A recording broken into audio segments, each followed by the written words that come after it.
Commissioner Covington, Here. Commissioner Le, Yeah.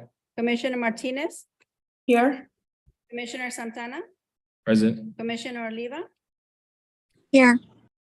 Commissioner Padilla, Here. Commissioner Cornelius. Present. Thank you. Quorum. Thank you, Madam Recording Secretary. Can we move on to the Pledge of Allegiance? Can Commissioner Covington lead us to the pledge? You all please stand and face the flag. You're a veteran. Everybody else, please place your right hand over your heart. You know, I pledge allegiance to the flag. To the republic.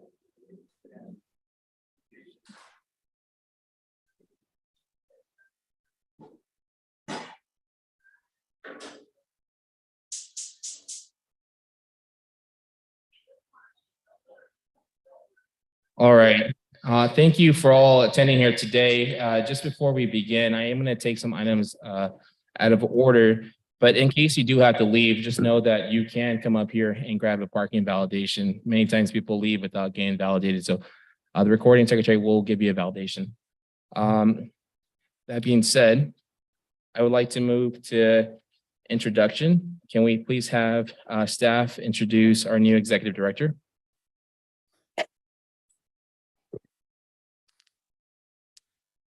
So hi, I'll introduce myself. I am Michael Garcia. I'm the new Community Development Agency Director.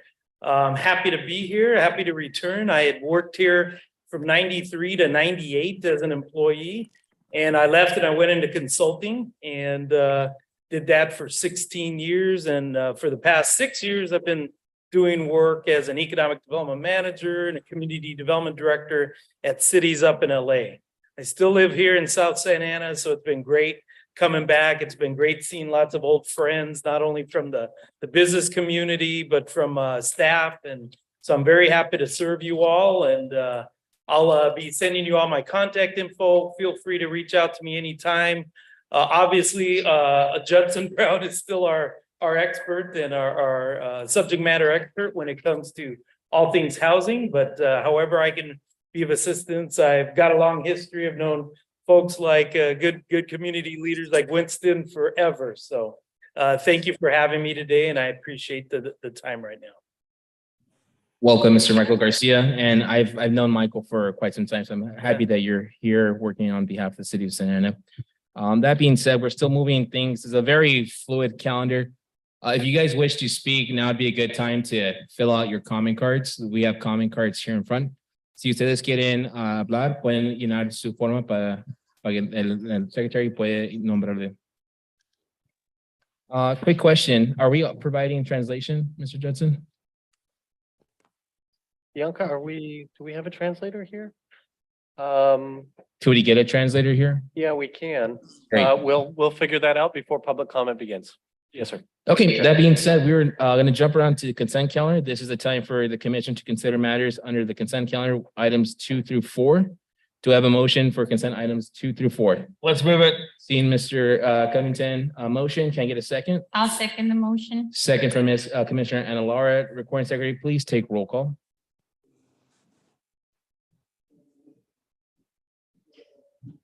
Commissioner Covington, Aye. Commissioner Le, Aye. Commissioner Martinez, Aye. Commissioner Santana, Aye. Commissioner Oliva, Aye. Commissioner Padilla, Aye. Commissioner Cornelius. Aye. Thank you. Seeing that we have, let me see, we're full quorum, so we're 6 today, right? Sorry. It's weird when we don't have our commissioners here present, so we have 2 that are on Zoom. Thank you. The matter is approved by unanimous consent. Thank you so much, everybody. We will now be moving on to Mr. Brown, if I'm correct, you want to jump into public comments? Yes, May Mr. I Chair. make a comment?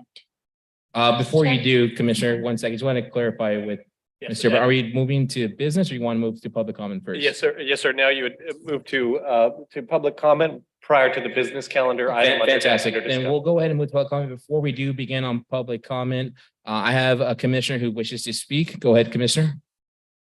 I would like to recuse myself from item number 5 due to conflict on interest into the matter.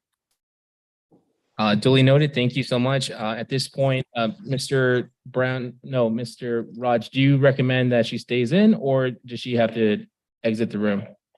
So the way it works is that the commissioner who's recusing herself would need to leave the room when the item is before the commission. It's my understanding many of the comments on public comments will be about this item, so this might be a good time to leave the room prior to. And just for clarification, is Commissioner Ana Laura as a private citizen able to address or make a public comment before the commission? So tonight she is serving as a commissioner for this board. So we have recommended that as part of her recusal that she would need to step off the dais and into the side room during the item and not be able to make any comments. Because she's not supposed to be, trying to influence the commission at all on this. So the answer is no, she's not allowed to make a comment. That's correct. Thank you.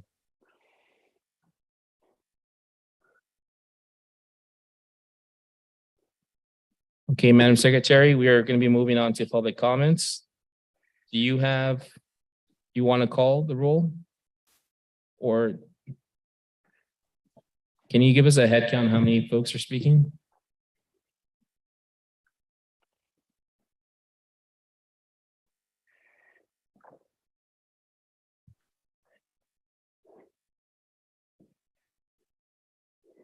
Great, thank you. And before we begin public comments, just want to make sure, do we have the interpreter or someone that's going to be translating?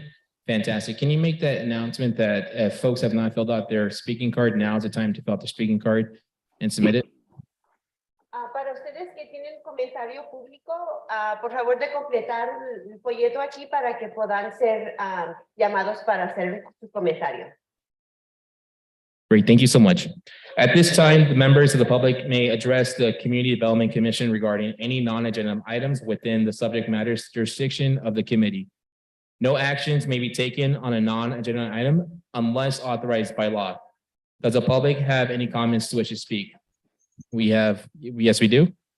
Please know that you have at least 3 minutes to speak.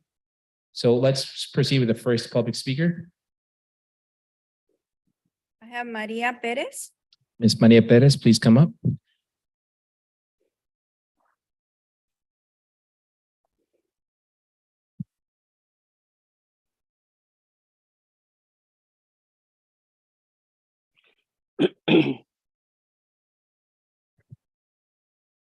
Buenas tardes. Mi nombre es María Pérez. Tengo una juguería en la calle 4. Vengo a hablar sobre el impuesto denominado Distrito de Mejora a Negocios de Negocios BID, que incrementa el pago de nuestros impuestos en la licencia comercial.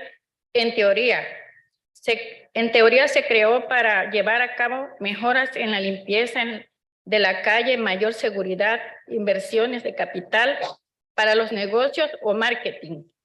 Este concepto o idea en teoría suena muy bien.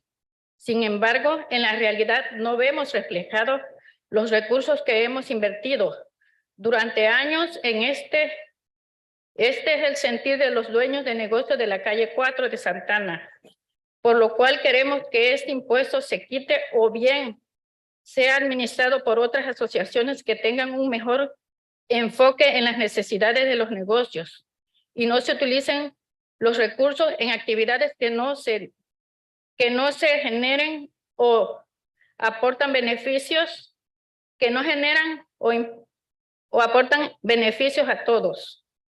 Las dos asociaciones encargadas de administrar el BID son Downtown Inn y el Consejo Empresarial de Santa Ana, y no estamos conformes con su gestión. Gracias.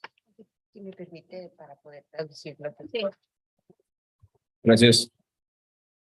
Hello, she was here to talk about the Business Improvement District tax and the additional payments that this would create. I am a business owner for a toy store in downtown Santa Ana. This additional tax is for cleaning and more security,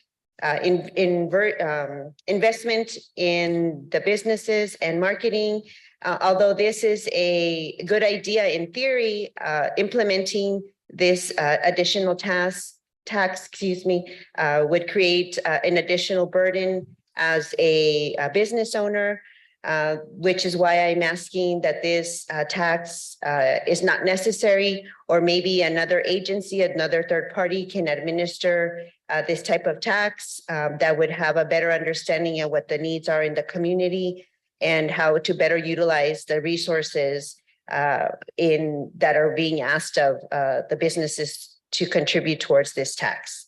The two associations that are in charge of administering this bid are Downtown Inc. and Consejo Empresarial Santana, Business Enterprise Santa Ana. And we are not happy with their performance. Great, thank you. Next speaker. Martino Campo.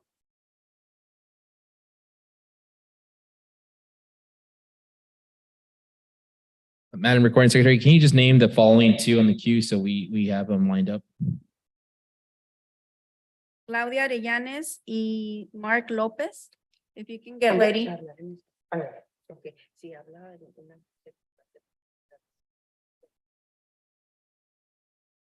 Okay.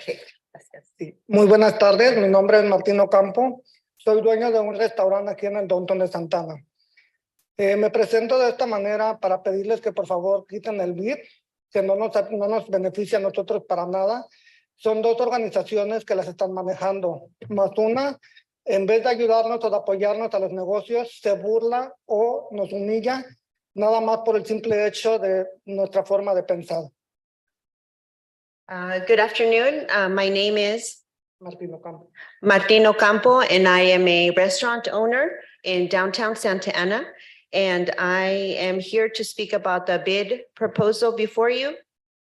Ya que ellos se burlan de nosotros, no por la forma de que no compartimos las ideas juntas. Okay, I don't believe that the two organizations that administer this this program truly reflect the needs of the business owners in downtown Santa Ana. I feel as though they do not reflect what our needs are, and at times may be judgmental about what our contributions are to this group. Ya que para nosotros viene esto ocasionando un gasto innecesario, ya que no vemos lo que es la limpieza ni la seguridad. Nosotros llevamos en este año que pasó ya 3 robos y siempre les preguntamos dónde está la seguridad y nunca nos responden nada. Muchas gracias. This additional expense is supposed to bring cleanliness and security to the businesses, and we just do not see the results of that. Gracias. Hey, this is Sir Mark Lopez, live on Myrtle Street, Santa Ana, resident all my life. Two quick things though, I do feel sorry for the business owners, but the past few years I ran for active office in Santa Ana. I actually went out there and talked to these owners a few years back, and I never seemed concerned about what's happening downtown to the trolley. Even recently asked what their plan B, no plan B. So I hate to tell a business business, and I think whatever the concerns are, lays fault on themselves too for not being proactive in what's going on in Santa Ana. Because I've walked them, asked them, we don't know, no problem, they'll take care of us. I think a lot of it is their fault. I think a lot of what you're hearing is their fault as a business model. As business owners, Joe, have a plan A, plan B. I think we should go forward. Business, some fail, some don't. And second thing, I think on your map, your first time I read it, I think you should go out to Grand and First, all the way to the train station, all the way to where the park is, or the zoo and the new apartments there. Because in the old days, you had the sign, welcome to Santa Ana, the Elks Lodge. And First Street needs it needs to get what's happened out there, because perception, people come to Santa Ana, see that, they're gonna go right around. I think it should extend all the way to the train station on Santa Boulevard and Grand, and all the way to the freeway just on Lyons or Elks Lodge, because that area needs some serious improvement there. I think that'll be a dynamic force multiplier for Santa Ana, because that's a big area. I know we got Bristol take care of, Main Street, but that corridor is like the old days, welcome to Santa Ana. And that definitely needs some serious work on there, because it's perception, I'm all for Santa Ana, but people that come on the 5 freeway out the freeway see that, well, Santa Ana as usual, because right now we got everything you got, it's a free fall right now. And that thing should stand it out there because some of those hotels need to go, or city needs to take some type of measures to stop what's going on there, because that's a big corridor come down on there. And I think it should extend out there. That'll be definitely a great force multiplier to add Santa Ana and all that. That area needs it ASAP because what's happening downtown. People are coming in still, but a lot of reception said that's still the Wild West. I think first it needs to be cleaned up ASAP because that'll draw people in. We got the zoo, we got new condos built out there. So I think that should be included on the map. That would be great. Thank you, Helps Mr. out Mark Madam too. Lopez. Your time is up. Thank And Madam Commissioner, can you keep track of time? And Mr. Lopez, we can address your questions. We do have a sitting councilwoman here. If you want to ask her questions outside of the meeting, feel free to do so.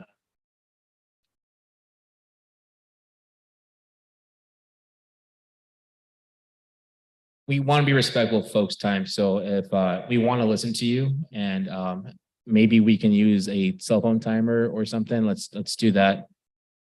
Por favor, si puede pasar.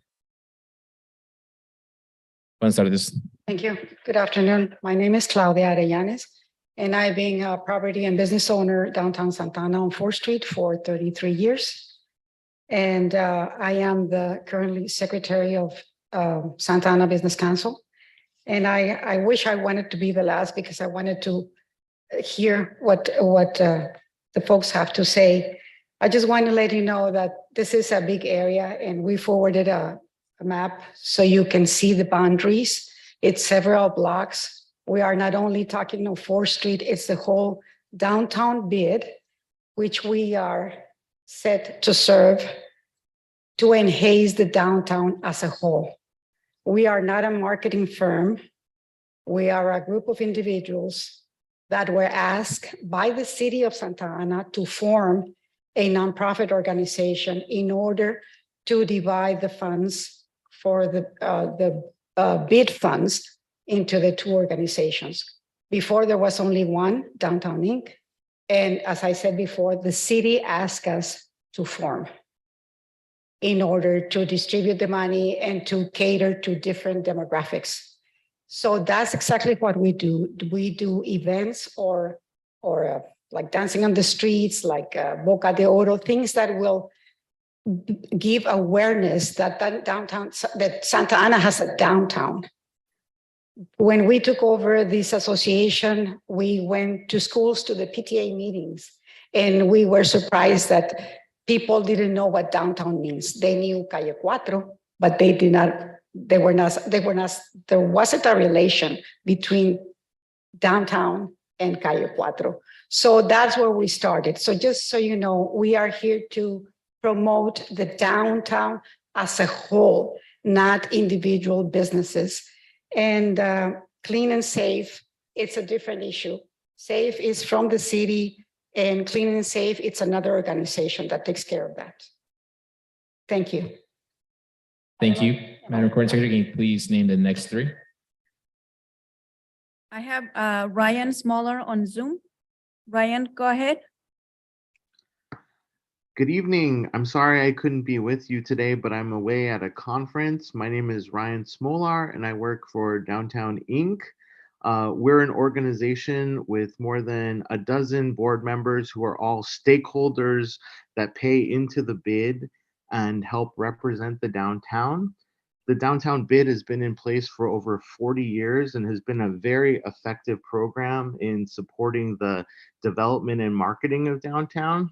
This year, with the added stress of the construction from the streetcar, we knew that our work had to be as transparent as possible. So at the beginning of the year, we wrote a 2022 marketing plan that covers 10 areas of activity and 35 supporting strategies to be executed. In July, we wrote a halfway point report on all that had been done. And I hope that you guys got submitted to you in public comment our report of our end of year accomplishments, which are many across things like social media, beautification. I'm very saddened to see many businesses agitated and speaking to you against the bid. Some of those who've already spoken have gotten incredible support from us. We've gone to them personally and said, what can we do for you to help you this year? Like Mr. Ocampo, who requested that we have a drag queen event with him, which we contributed $600 to and helped market. So I think there's a lot of confusion this year about what the bid can accomplish with the limited resources that we have. We seek to continue the bid and work together with our partners, the Santa Ana Business Council and the City of Santa Ana, and all of our collaborative vision for what downtown can be. We need more resources, not less, and we need to get along and continue to work together. So I look forward to continuing to partner with all of our downtown businesses, with our partners, and continue to move this thing forward in a great way for downtown Santa Ana. Thank you so much. Thank you, Mr. Smolar. Next speaker, please. I'm gonna name the next 4 speakers.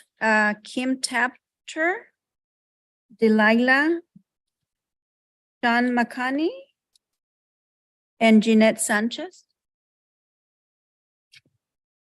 Please approach the podium. Kim.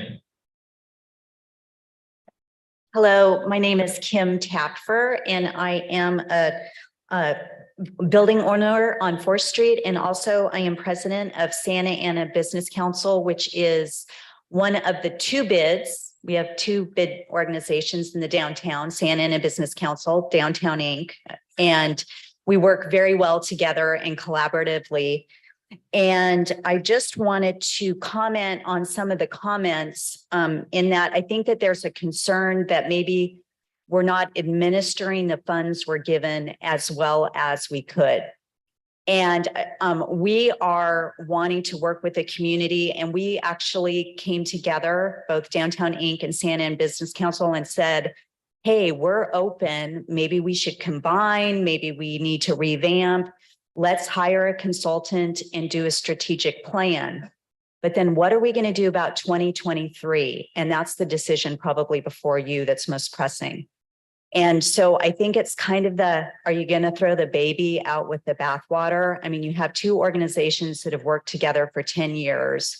We've just gone through COVID. We've just gone through the streetcar. And so it's really, what would happen if you just didn't fund the bids? That would be what would really be lost. And one thing I can tell you is that the promotional arm of both Santa Ana Business Council and Downtown Inc. has taken us years to build. It's very powerful. If you don't fund us, that just goes poof, it just goes away. So I just think this council really needs to be, the commissioners need to be very aware that to make such a brash decision with organizations that have served the downtown would be, really devastating to the downtown. And so don't throw the baby out with the bathwater. And we're open to revamping and bettering what we do for the downtown. Thank you. Thank you. Next speaker. Delilah. Welcome. Hi. Is it time? Okay. Good evening. My name is Delilah Snell. I'm the owner of Alta Baja Market in downtown off 4th and Bush. I've been in business for over 6 years. And before that, I was a business owner in Santa Ana for 8 years. I helped to create the first farmers market for this city. And I ran a popular arts and crafts festival for almost a decade in this city, drawing thousands of people. Every year, I begrudgingly pay my bid payment and my business license every year. And it's kind of embarrassing when I tell their business owners in other cities how much I pay, because they're just like dumbfounded with the amount that we pay to be business owners in downtown. I'm still trying to figure out where that money's going and how that's helping. Oh, thank you. I appreciate that. We as business owners, how are we getting these, what are we receiving for these expenses? And with these high payments, why aren't we having free parking when our neighbor in Orange, they don't pay as much as we do, but they've got free parking 24/7. We need a stronger web presence, maps, cohesive marketing, and we don't see that with what we're paying. Why in such a small business district? I mean, this isn't downtown LA. This is downtown Santa Ana. We have 2 groups with 2 consultants. That makes no sense to me as a business owner. This is way too much money that's being spent. I personally believe that a bid, when managed correctly, can do good for a district, but I don't think this is the way that it is in downtown right now. For years, many businesses have complained that our current bid leadership and work they've been wanting to remove it completely. And, you know, if we can remodel it and restructure it so it is truly efficient and does the best for our community, I'm for this. But if we're not going to, we need to remove it. Maybe it's in the form of a commission, much like this, made up of downtown stakeholders that have term limits that are rotated. So we have fresh voices, fresh faces coming in with ideas that can help us grow as a community. We need one board. We need to be united as a community. That's the only way we're going to be strong, not divided, not with two groups. And we're not efficient when we have two groups and two consultants doing the same job for really what's a small district. We need to reorganize leadership. And we need to also do proper planning.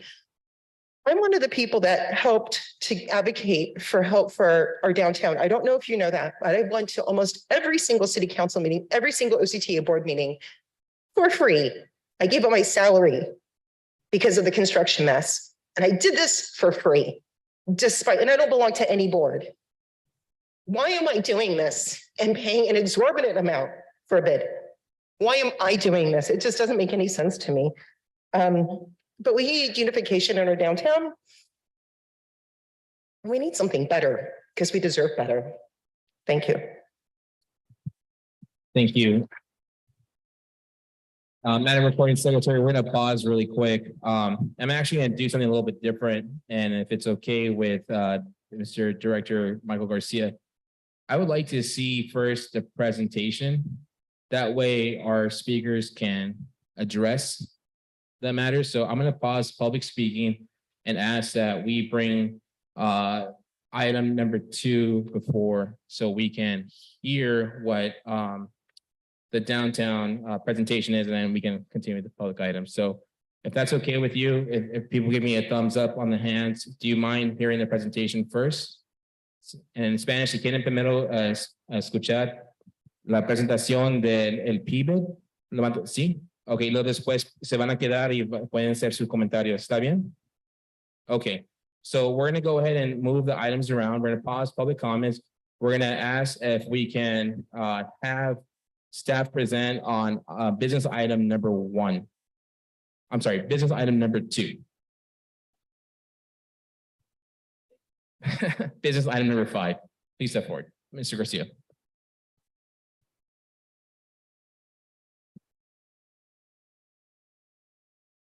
Yeah, so the item before the council tonight, we do not have a PowerPoint to present.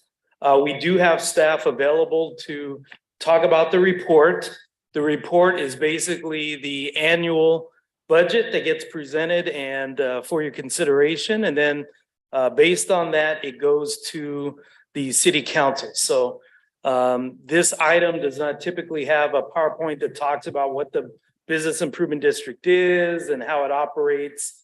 I do have staff here for questions. Julie Castro does work and do a lot of work with both Downtown Inc., Santa Ana Business Council, as well as all other businesses within the area of the Business Improvement District. So tonight, it's really just a report for the consideration of the commission, and we're available to answer questions.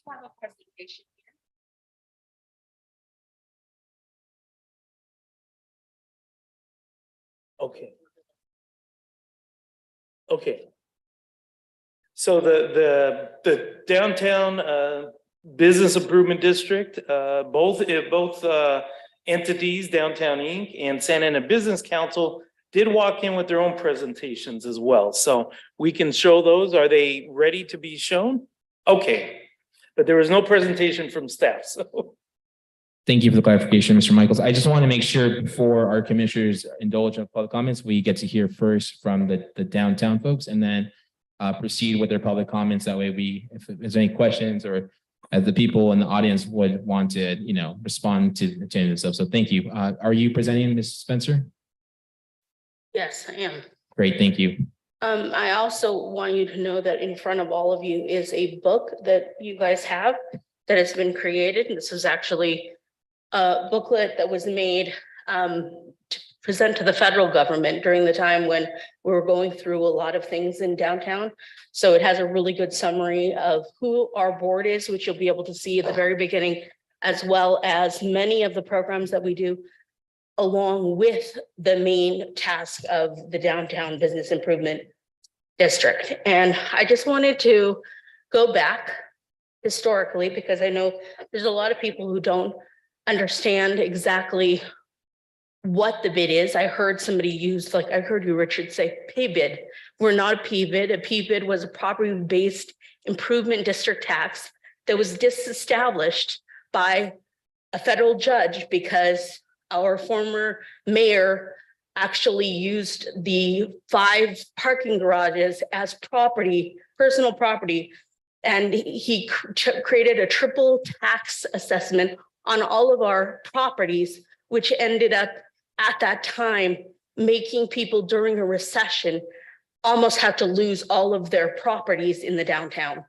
That was disestablished by a judge. That's why the city created this group who fought vehemently to actually not be to be represented and not to have their taxes tripled on their properties.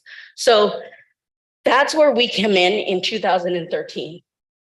And I'm not really sure how we go through changing slide. Okay.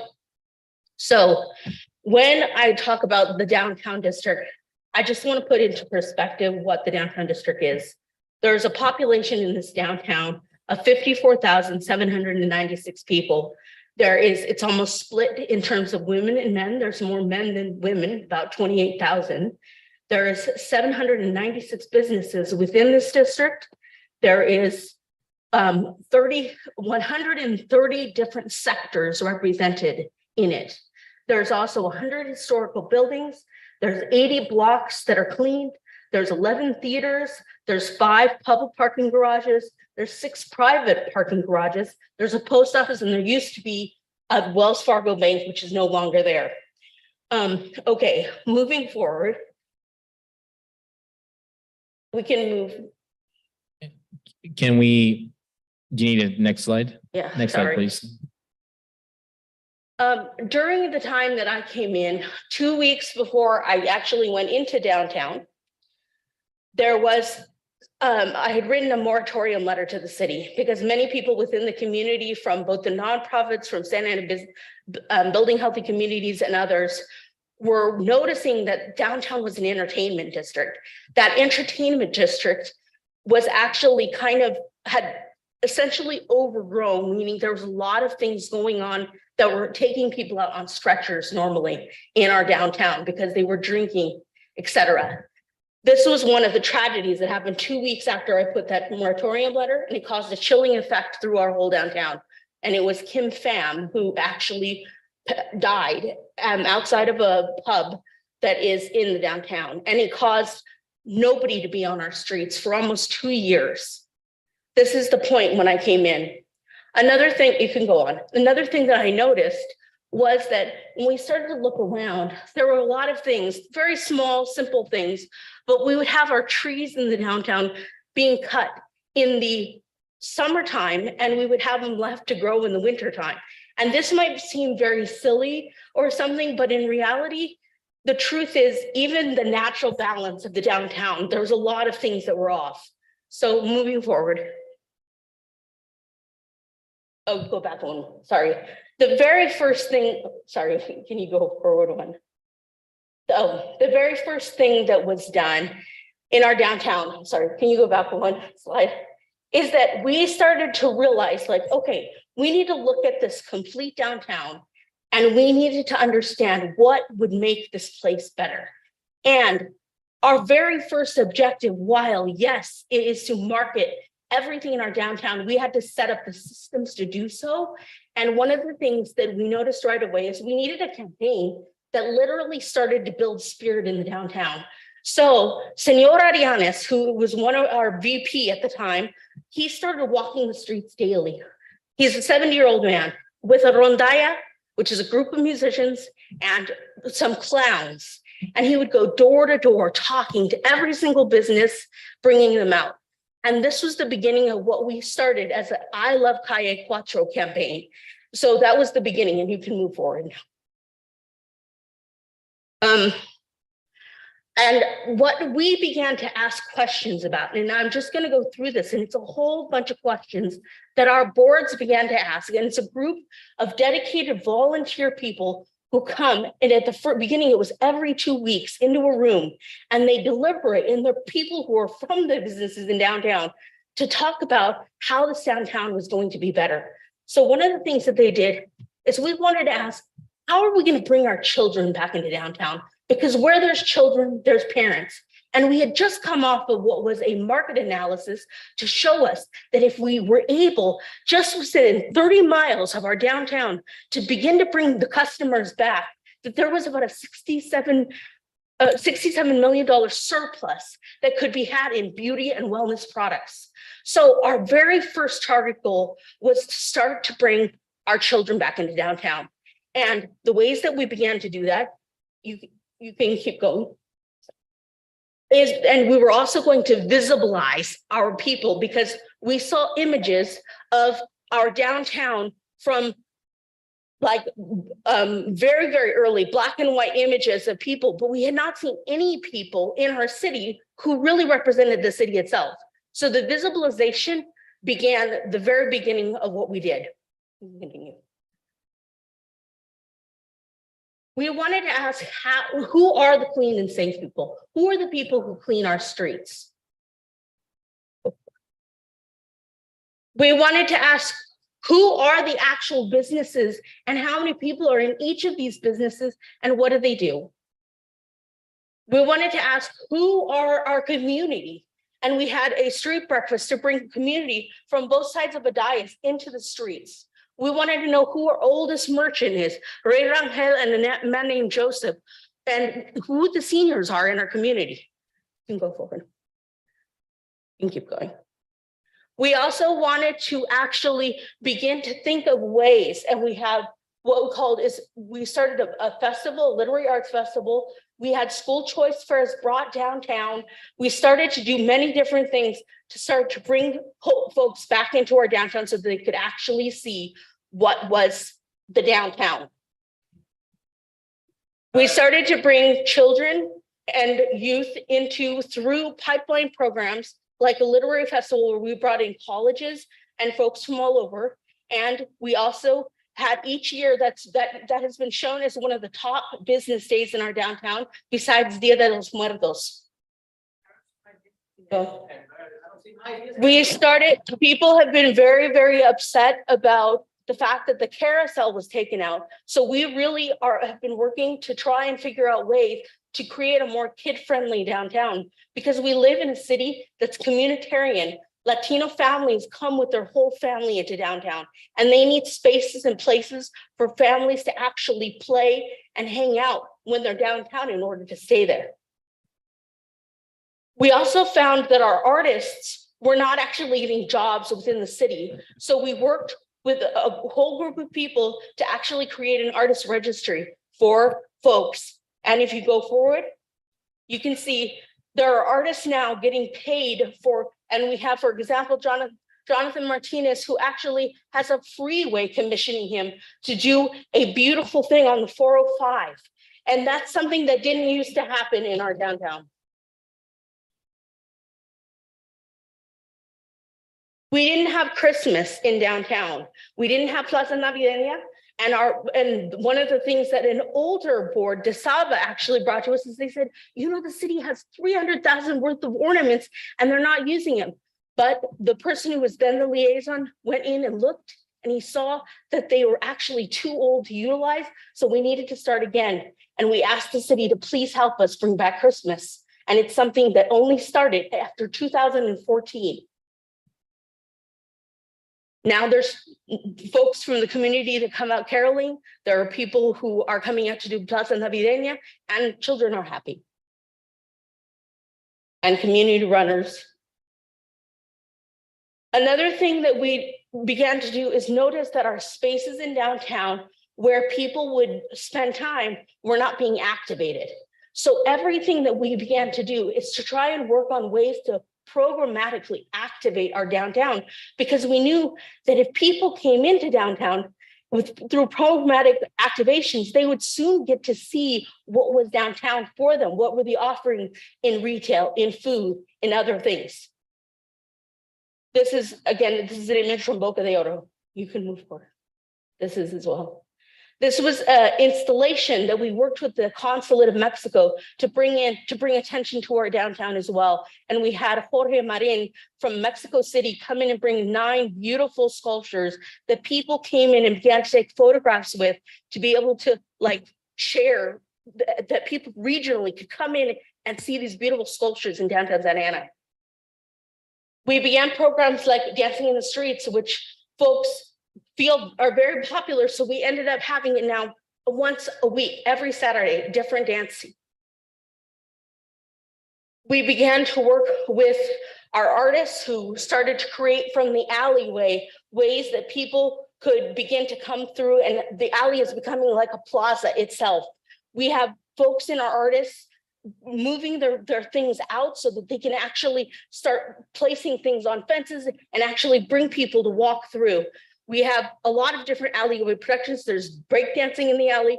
And this is an example of right before the Chinatown acknowledgement was made, we were sitting with Councilman Hernandez to talk about that space and how in the future we can actually implement pathways that actually memorialize the people who had been in this area.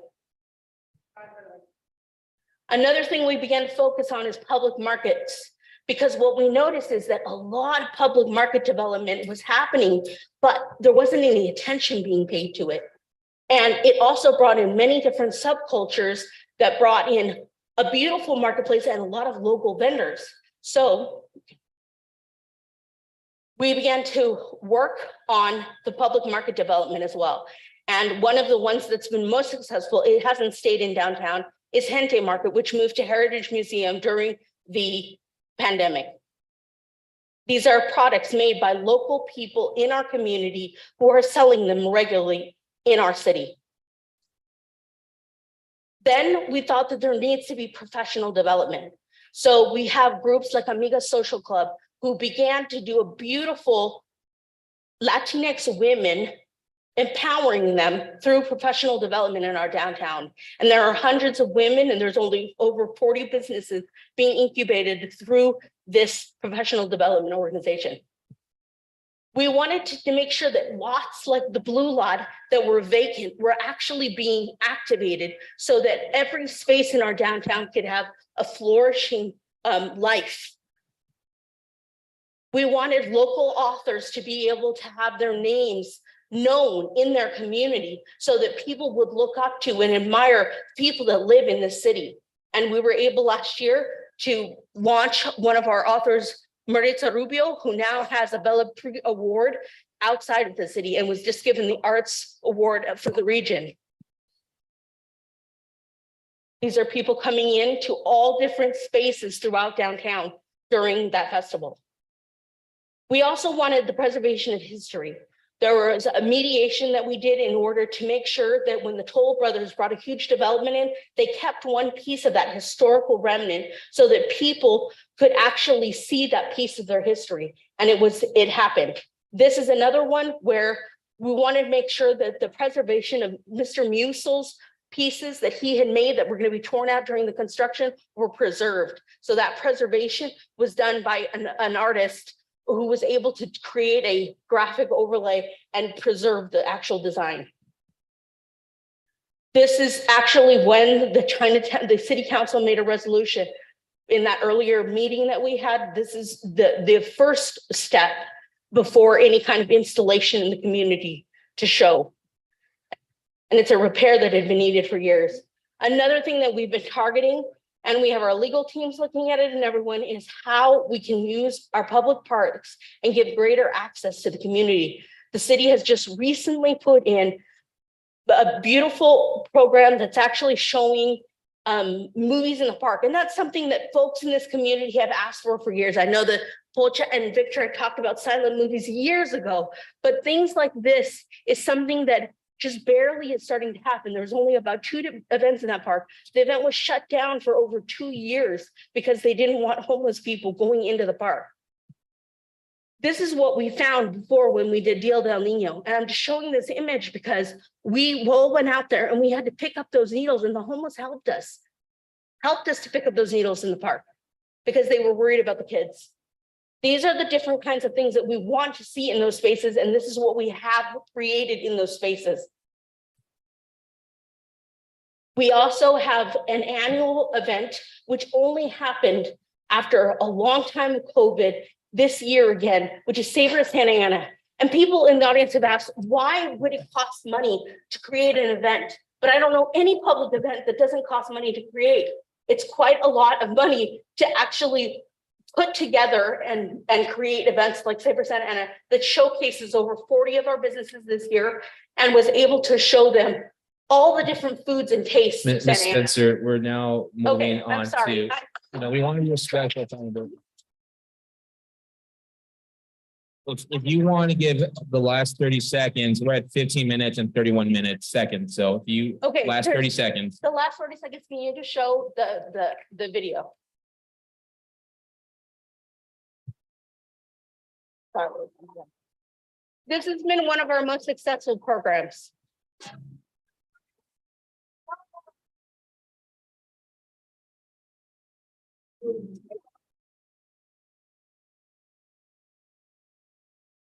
You'll have a chance to speak. Van a tener tiempo, oportunidad para hablar. So, espérenme un segundo. Gracias.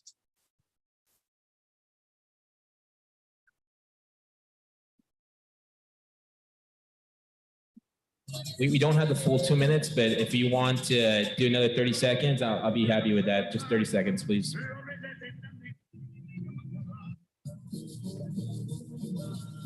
Thank you, Commission, for taking the time to listen. Thank you, Ms. Spencer, for your comments, your presentation. Okay. That being said, give me 1 second, get reorganized.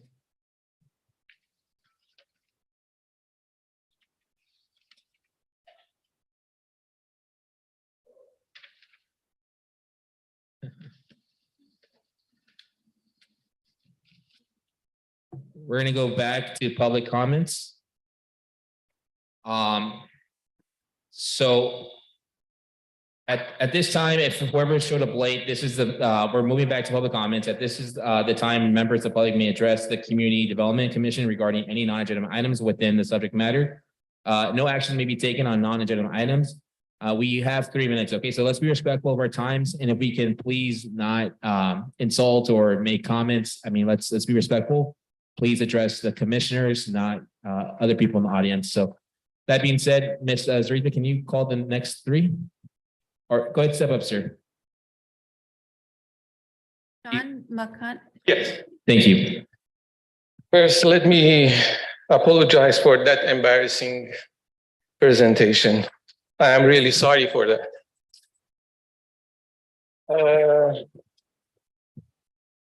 My name is Shahram or Sean Makani, business and property owner for over 33 years in downtown Santa Ana. Proudly, I was one of the very first persons who raised my voice and protested for the first bid or the P bid, that it was added to our properties tax illegally. And thankfully, after 3 years of us battling the city of Santa Ana, we got canceled by the grand jury vote. But unfortunately, after that, right after that, this bid has happened. Without any attempt from the city to inform or even question merchants whether or not they want to pay or participate in this bid. This bid got established just because, as we recently learned from the city officials, one private citizen has sued the city and forced you guys to tax us and hand them the money that we work very hard for it. It's our hard-earned money. I have paid over all these years for these various bids, but right now, this night at here, I am asking you, by all means, show one event that my business has benefited from that. Show me a customer that I earn from all these nonsense that presented here tonight. Not only I didn't benefit, but every time I lose more customers or business because either the street is closed or our parking spaces are taken away and our customers cannot reach us. And the event basically has not created for our benefit, the merchants on the 4th Street. There has never ever been an attempt or event that my business name or has been mentioned or tailored to benefit or to myself or to my customers.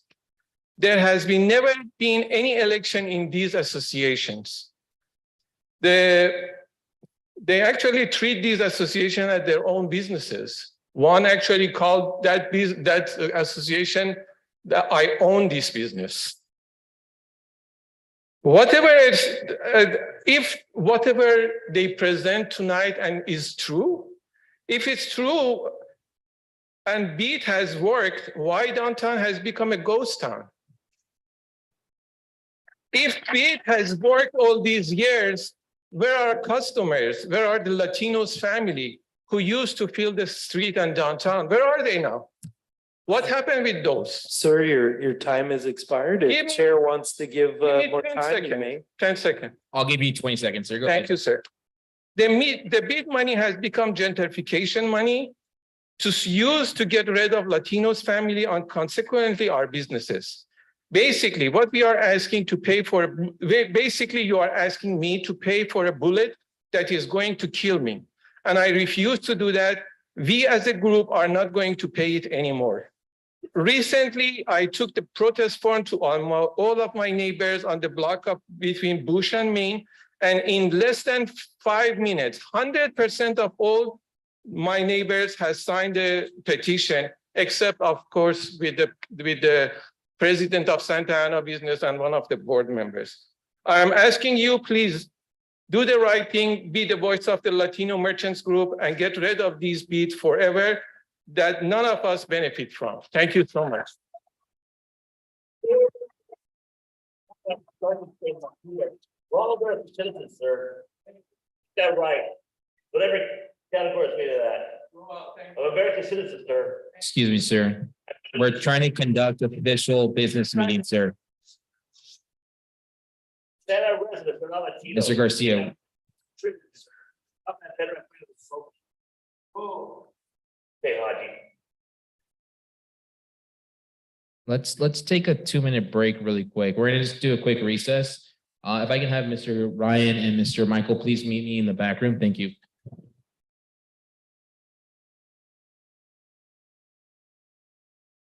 Like woke people out there. They'll say you go woke, you go broke. No way you like Santa because you like the Wild West of the old days, whole black market, the transaction of drug addicts. Like the old days. Before Mexicano, Patrick.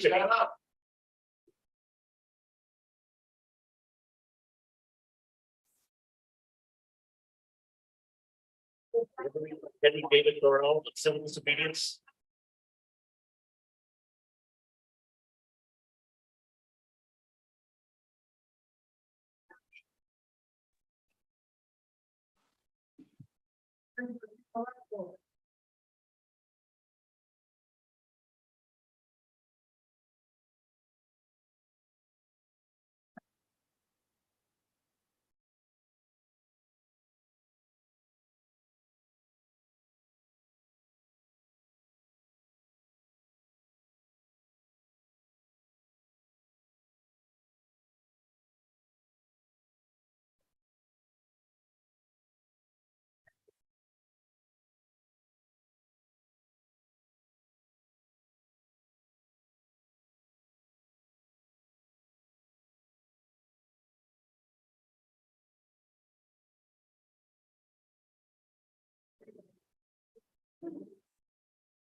All right, so I spoke with city staff and I got some direction. We're here because we're all want what's best for the city of Santa Ana and our downtown and the island before us. We do have a student commissioner here who is a minor, and so we ask that the audience please be respectful, courteous, and polite to folks that are in the audience. The city does have a resolution that was passed in 2013. And that is decorum. The city council shall preserve decorum in all orderly procedures during debate, council members, or commission meetings. It's here, it's written, you can look at it, you can take a picture. We have instructed city staff to restore decorum. We will have an officer present.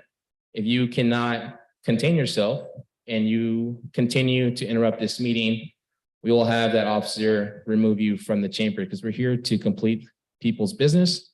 I understand that people get passionate and upset, but there's no need for anyone to discriminate, to insult, or to bully anyone here in the chamber. I want to make sure itself very clear that I will not, as a chairman, tolerate this. So this is a fair warning. We're all adults here. Let's treat people with respect. Madam Chair, can you please call the next 3 speakers? Jeanette Sanchez, Maribel Gomez, and Marcela Prado. And I also have someone on Zoom, Javier Meneses. Thank you. Let's pass it. Go ahead. Okay. Good afternoon. My name is Jeanette Sanchez. I have a small Latino-owned business. I have been here in the downtown for 14 years. I am against the bid because I have no benefit from these associations. They do not represent me or my business. I give you an example. I had Mr. President Raul Yanez, president of SABC, next door for years as a neighbor. He never introduced himself, never asked me how he can help me, or any invitation to their monthly meetings on decisions on how we want our money to be spent. I have seen other board members offer help to only selected businesses that they want to help. I have noticed about 5 or 10% of our Latino-owned businesses offered to promote their business. We are more than capable to have our own events. We do not need help from associations. If we need help, we can ask the city or find sponsors. If they want to have our events, there are other ways.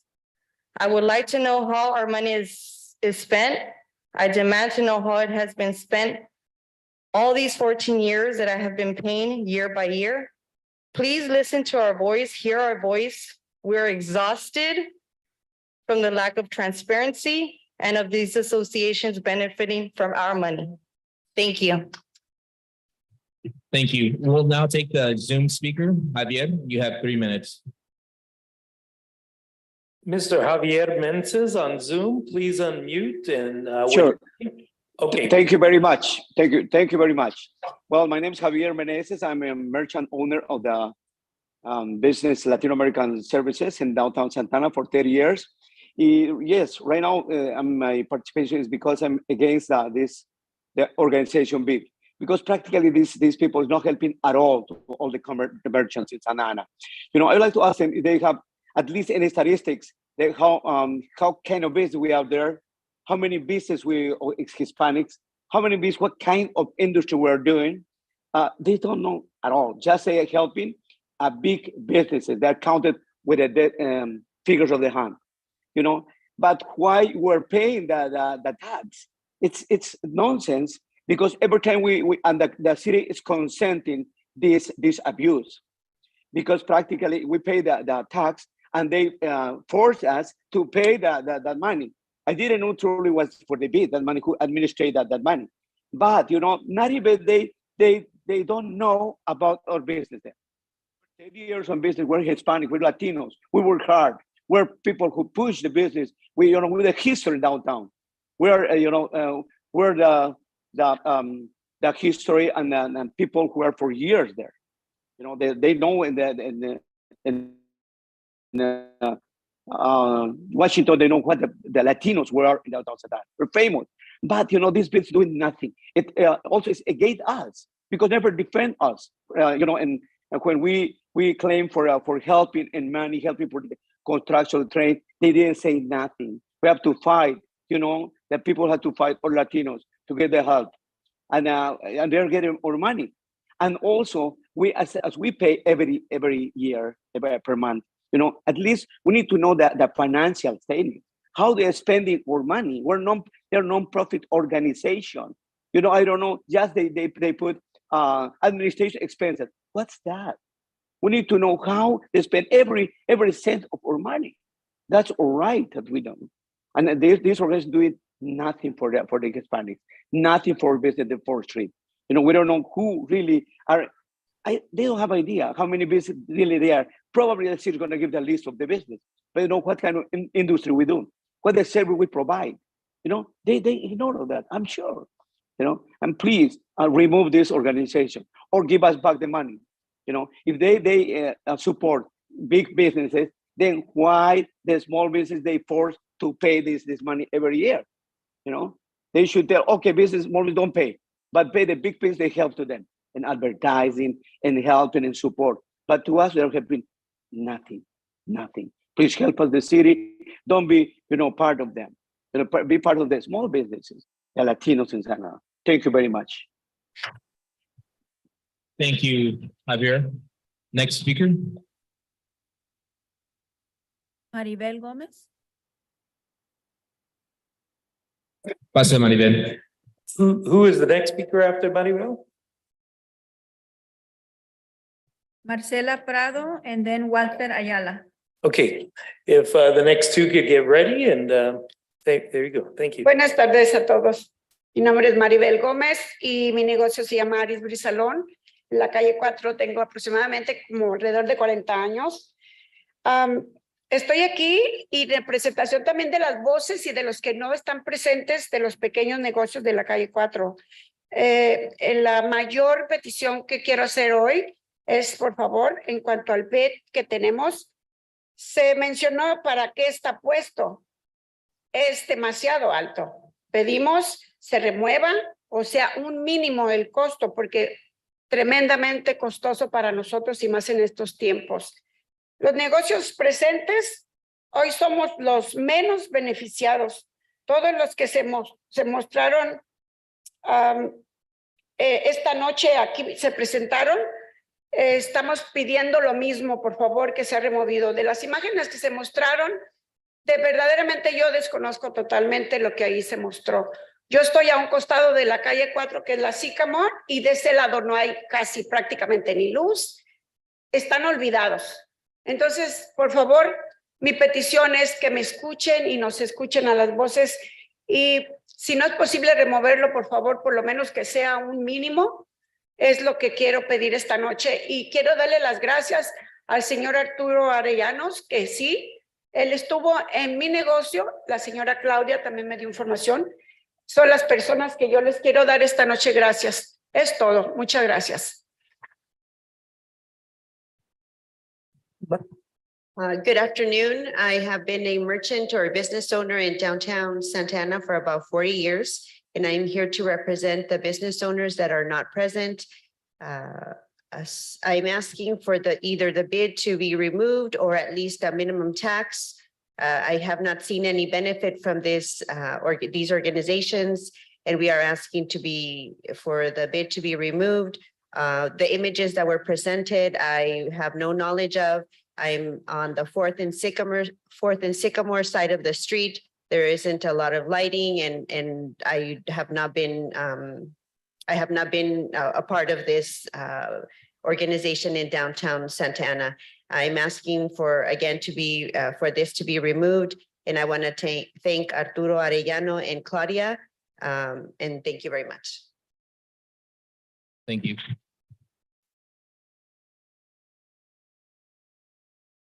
Good evening. My name is Marcela Prado. I'm a business owner. I have a travel agency on 4th Street. I've been in business for almost 30 years, and not even once they have promoted my business. Those events they do, it's always at night. Not even a chance for me to pass out flyers on my business card. Not a chance to promote my business.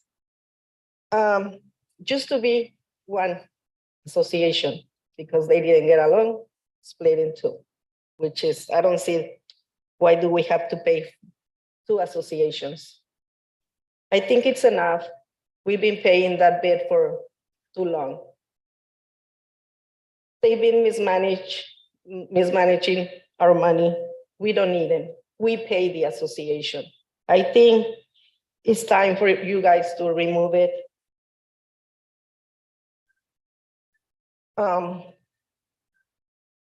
If they want to keep being in business, let them be creative and find the funds to promote their business or whoever business they promote. We have videos of events that they promote, but we don't see nobody there. Like there's only a tent and a table there. I don't know what they're. And they bring people from outside to make business on our street. They bring vendors from outside instead of asking us. So you can see, if they want to be there, let them, but they can bring their own funds, find a way to bring their funds. I have all of these, and I have more letter of protest of businesses there that they don't want the bid. So please, we ask you to remove the bid. Thank you.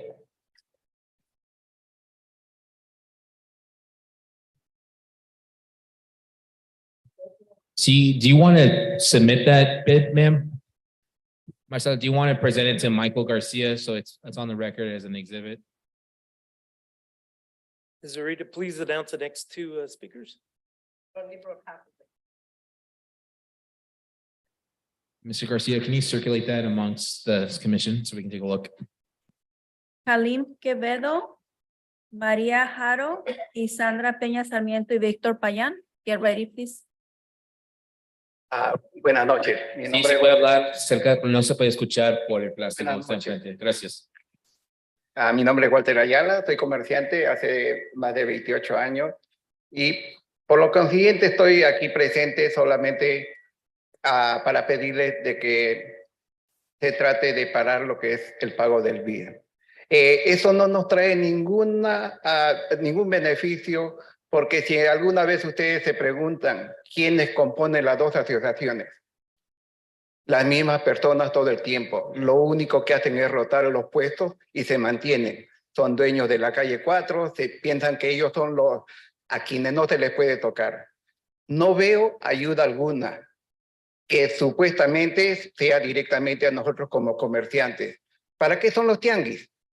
Es solamente promover a los negocios que no pagan impuestos, no aportan nada, y nosotros que pagamos impuestos estamos todo el día pagando licencia, pagando parking, lugares que ellos ocupan cada vez que tienen su actividad. ¿De qué nos sirve? Eso es lo que nosotros queremos, de que se pare el BID. Hasta el año 10 se quitó lo del BID. No sé cómo es que regresó, pero parece que hubo intereses ajenos y por eso nuevamente se volvió con este tipo de sistema de quitarnos el dinero de la bolsa.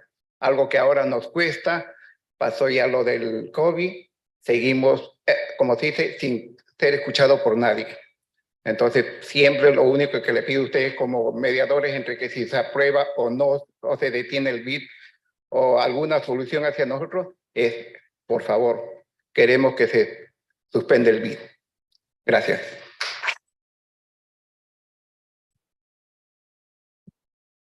Good evening. My name is Walter Ayala, and I am a business owner for 28 years in downtown. I'm here to ask the bid tax to stop. It doesn't bring me benefits. I do not see the help for us directly, the business owners in downtown. The only support is for non-Fourth Street businesses who do not pay a business license or parking. I'm requesting for this to stop the bid or suspend the bid tax again. And I'm asking for to stop the bid.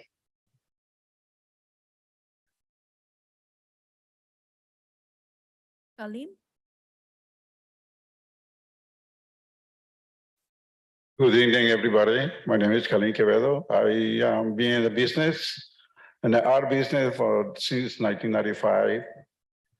And I been struggling about to support myself and my projects. So I've been seeing that we have a lot of problems in Santa Ana with security. And we have no publicity actually for every single business in downtown. We don't have nobody represent us to show the picture or to see any studios or galleries, very few. So for me, it's kind of, it's not a discrimination, but it's like to ignore, to do things just for a big business. If you want to pay taxes for our business, I think it's need to have some consideration about small business downtown, because I see the pictures, and if I reach the page of Santa Ana, I don't see the small business in the pictures. I see other big business to have pictures and to have all the distribution of the what they do and how they complain the time to do work in downtown Santa Ana. So my petition is, yes, we don't need it. We deny the bid because we don't have the possibility to paying every month for those expenses, you know? So that's all I can do. Thank you for your time. Bye-bye.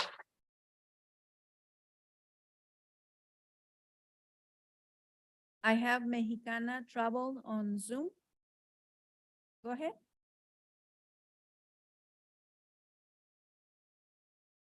Is Mexicana Travel, are you on Zoom and ready to speak? Yes, I am. Can you hear me? We can hear you. Yeah. Oh, thank you everybody for allowing us to express ourselves. I don't have too much to say because the other business owners, they just said the problem. My wife and I, we have been merchants on 4th Street for more than 20 years. And since the bid started, we were against of it.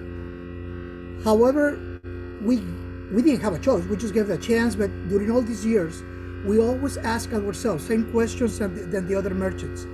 Why never came to us and asked us, hey, how can we help you? The way we see it, since this started, we feel like a people from out of Santa Ana came in the past 20, 15 years with a lot of money, built businesses, and this bid was meant to help them to promote.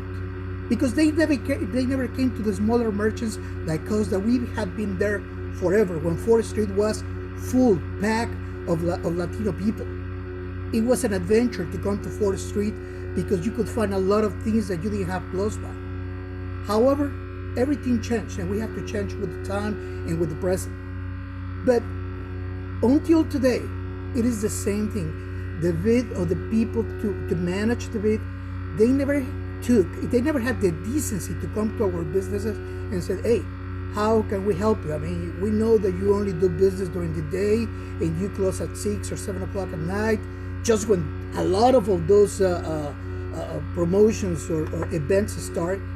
They never ask us, hey, how can we help you? We're going to use this pot of money to help this kind of businesses that do more businesses during the day. Telling you about how we lost customers. We have a lot of customers that used to live in Santa Ana that now they live in Riverside and Mission Viejo. And when they come to Santa Ana to buy from us, to do business with us, and there is an event, they leave because they don't find a place to park. The parking lot is very expensive, and they decide they go and buy to another place because coming to Santa Ana to buy from us when there is an event, they lose more than an hour trying to get a parking lot, a parking place. So this is the problem we have. I mean, maybe the bid is good, but it's not good for us. And we are paying for something we do need.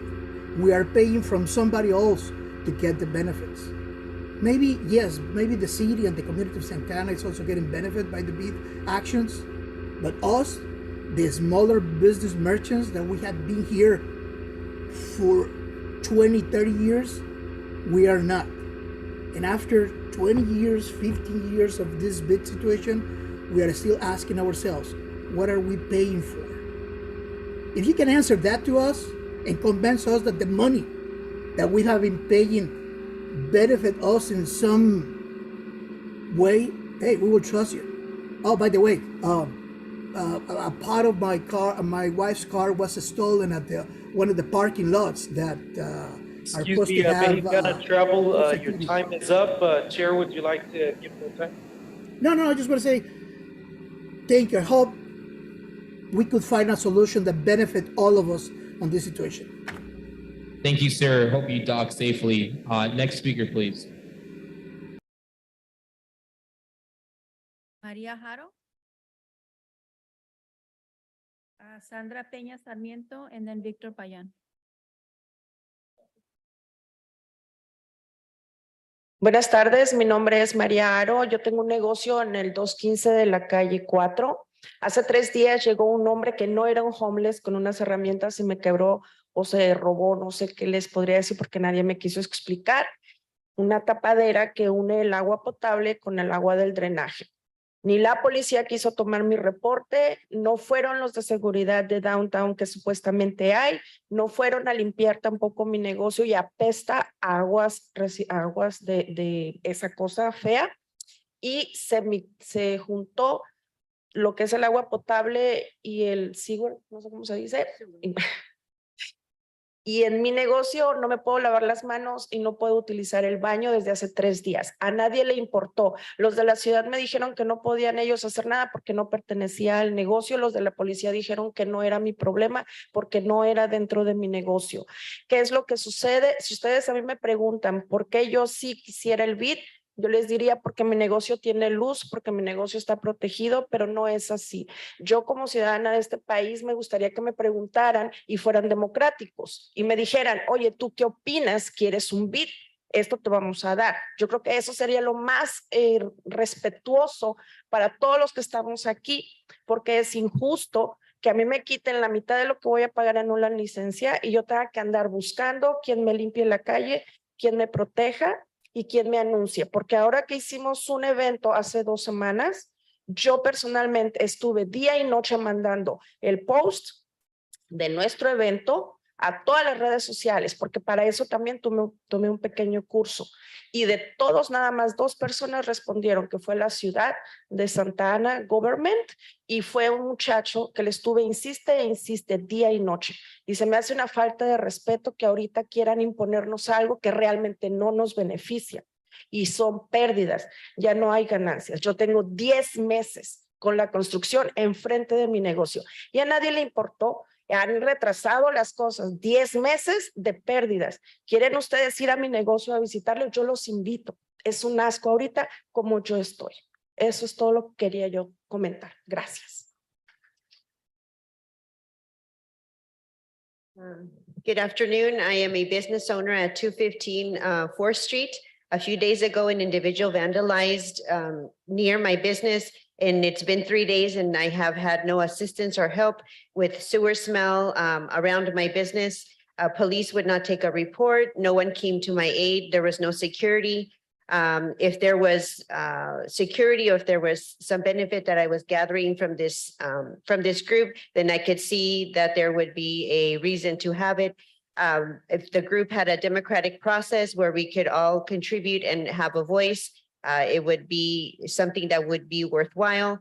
I have to find services. I have to be the one promoting my events. I did not receive any support from the organization. I have now lived with 3 months of construction with losses in my business, and that is all I came to say today. Thank you. Madam Secretary, can you call the next three? Sandra? Sandra Peña Sarmiento, Victor Payan, and then Juan Romo. Please be ready. Hi, everyone. I'm Sandra Peña Sarmiento. I'm a local resident and I'm a award-winning cultural worker. I've done projects and events here in California, in Texas, coast to coast, and internationally. I grew up on 4th Street. My family had businesses there, so I was always down there. I used to shoot some of my early films on 4th Street, and the sidewalks were so packed. People thought I was filming on the East Coast, like in New York. It's how many people were there. And then there began to be these meetings to form what is now known as Downtown Inc. And you could really see the impact on the businesses from the very beginning. When paid parking came into the downtown, those crowds were cut in half. You could see it. As the parking increased, you could see less and less people. When they took out the Faisan, little stalls and the merry-go-round, you could see the families stop coming. I mean, there were clear decisions that resulted in a decline of our downtown to the blighted ghost town that we see today.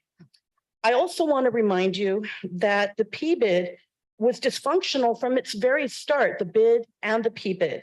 The OC grand jury report recommended it be dissolved for a number of reasons that I believe you all received links to that grand jury report. Please read them.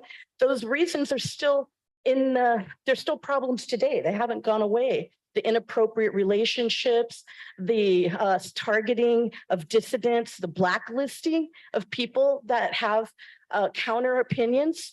This is all still going on. I also wanted to tell you that the structure of Downtown Inc. and SABC is very unusual. I've worked with bids in LA, in San Diego. San Diego has over 33 bids. It's not rocket science. They work great. And in San Antonio, Texas. And I have never seen the level of exploitation, waste, and corruption at other bids that I have seen in my hometown. It's a big problem. Some of the people here have pointed out the misrepresentation, the appropriation of other people's events. I myself have seen my events in Downtown Inc. Annual reports, other people's events that they had nothing to do with, that they did not produce, but they take credit for. In fact, in this most recent one, Downtown Inc. took credit for the Jorge Marin wing sculptures. That was actually paid for by our Arts and Culture Commission. I was on it. We paid for that whole thing. Downtown Inc. didn't pay for that. That was us. But again, they take credit all the time for things. It's also very unusual to have consultants, not staff, administer bids. That's very unusual. And our consultants are paid triple what a regular staffer would be paid at any other bid. Look at San Diego, look at Adams Avenue. I can't say much. I only have 3 minutes against the over 15-minute presentation. I will allow an extra minute. Go I'll ahead. just wrap it up here. I encourage you all to look at adamsavenuebusiness.com, a thriving bid, a true bid. Look at About Us board documents. Look at their annual report. It's not a bunch of photos. It's actual numbers. They tell you who gets paid for what, who does the publicity, who does the, who writes the weekly things. If you look at the totals at Downtown Inc. reports, they're very thin. It's just a bunch of photos and hype. You really need to dig down and get that info. So I'm going to please look at the documentation that we've sent. We've been very consistent about advocating for a different model. I just want to close by saying there are different models besides bids and PBIDs. In San Diego, in Barrio Logan, they employ an MAD, a maintenance assessment district, because they didn't want gentrification and inequity to be an issue like it is here in our community. A maintenance assessment district, much smaller pay-in for businesses, and all of the services for that maintenance assessment district, cleaning and promotion, are done by local youth Yeah, your that are workshop. paid, that are administered through Urban Core. We could do something Great. similar, but we If need to can dissolve. submit that to Michael Garcia, you will Yes. send it to us. Thank you so All much. right, thank you.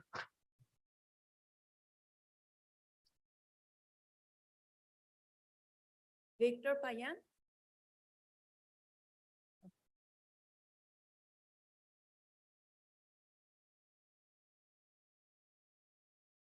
Hello, Commissioners. My name is Victor Payan. I'm a resident of Santa Ana, a business person and arts leader. I've had a festival in this town that started in the downtown 13 years ago, the OC Film Fiesta in 2010. And we do classes, most of which are free or low cost for Santa Ana residents. And I was a member of the group that battled against Downtown Inc. that the SABC formed from the beginning. And have got to say that at a certain point, it went haywire. So I'm here to talk about that as well. I'm writing to bring your attention to concerns regarding the problematic and ongoing actions by the bid via Downtown Inc., which egregiously harm the community development of downtown Santa Ana, create an unfair business environment, place barriers to equity, use public monies in a way that is inconsistent with their contract, and actively work to hide public criticism and attack critics, including campaigns to smear city officials who stand up to their employees. Oh, and if I could have this translated into Spanish, so I forgot to mention, that would be great. You will find that Downtown Inc. is still engaged in the activities specifically mentioned in the 2011-12 OC Grand Jury report that recommended the dissolution of the bid. I have brought these issues to the attention of the City Council, and I'm now bringing them to your attention as the bid is on the agenda for your meeting today. I'm including 2 recent communications to the City Council, which I emailed you on this issue below for your perusal. I'm also including the section of the 2011-12 Grand Jury report that deals with the bid as an attachment to the email that I sent. Before any more monies are dispersed to the bid, I request that these concerns are officially investigated and audited. Please don't hesitate to contact me. We've heard a lot from people whose experience I share. We talk about displacing and replacing. We talk about co-opting other people's ideas. We talked about individual businesses not being promoted. I'm thankful that Maddie mentioned that we used to do festivals in downtown and that they started doing them. We've never been contacted by them to participate. We've never been brought to the table. To the contrary, we've been excluded. And I have a 2012 letter here when we asked Ryan Chase to participate as a partner in our Taste of Santa Ana Festival right in the downtown. And he says, I truly like everything about the event, but at this time do not feel right giving money to someone who is publicly bashing an organization I believe in and am a part of. So it's a blacklist. It's not his private money to decide what to do. It's not his private city. And here's an article that we had in 2012 from the OC Register that talks about our Taste of Santa Ana. A Taste of Santa Ana offers food, music, and more.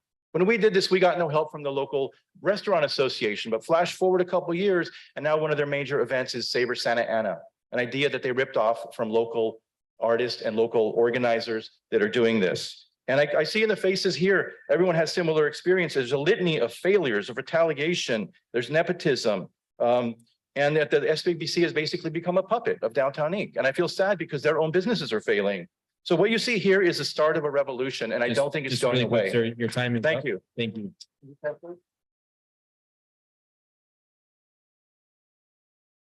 Juan Romo. Just briefly, el joven quería que interprete lo que acaba de platicar en español. Usó muchas palabras grandes y en español es muy difícil de traducir exactamente, pero básicamente no está feliz con el grupo de Bid Inc. y toda la propaganda que han tenido en Downtown y que piensa que ellos ha tomado las ideas del grupo que él pertenece y las han usado para ideas de ellos.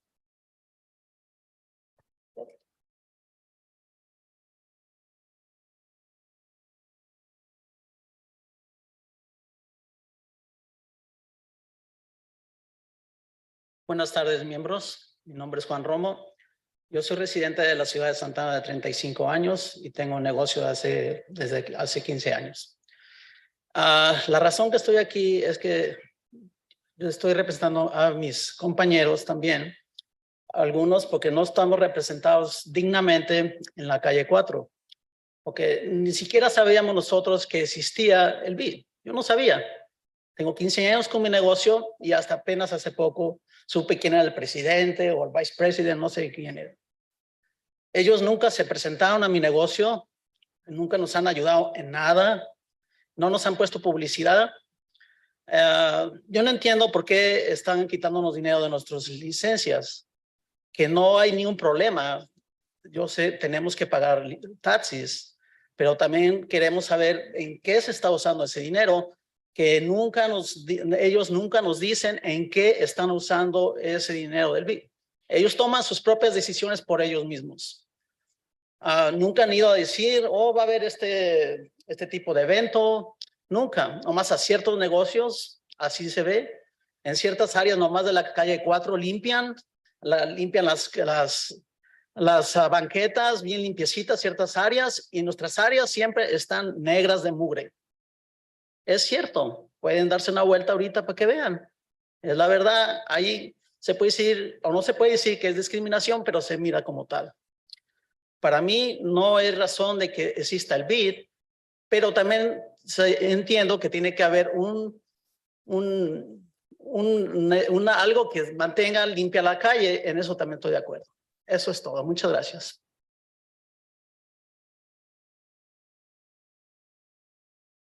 Good afternoon, members of the council. I am a resident of Santa Ana, 15 years business owner. We are not represented fairly. I do not see a need for the bid.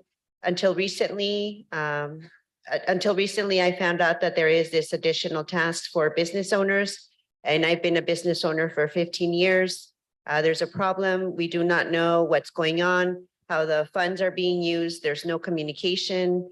Only with selected businesses. They only clean certain areas. Not everything, not all of downtown is kept the same. To me, there is no need for the bid. And thank you.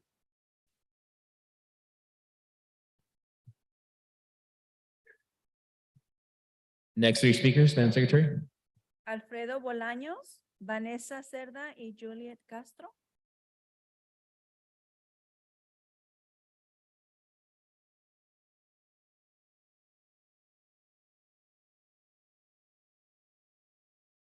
Buenas noches.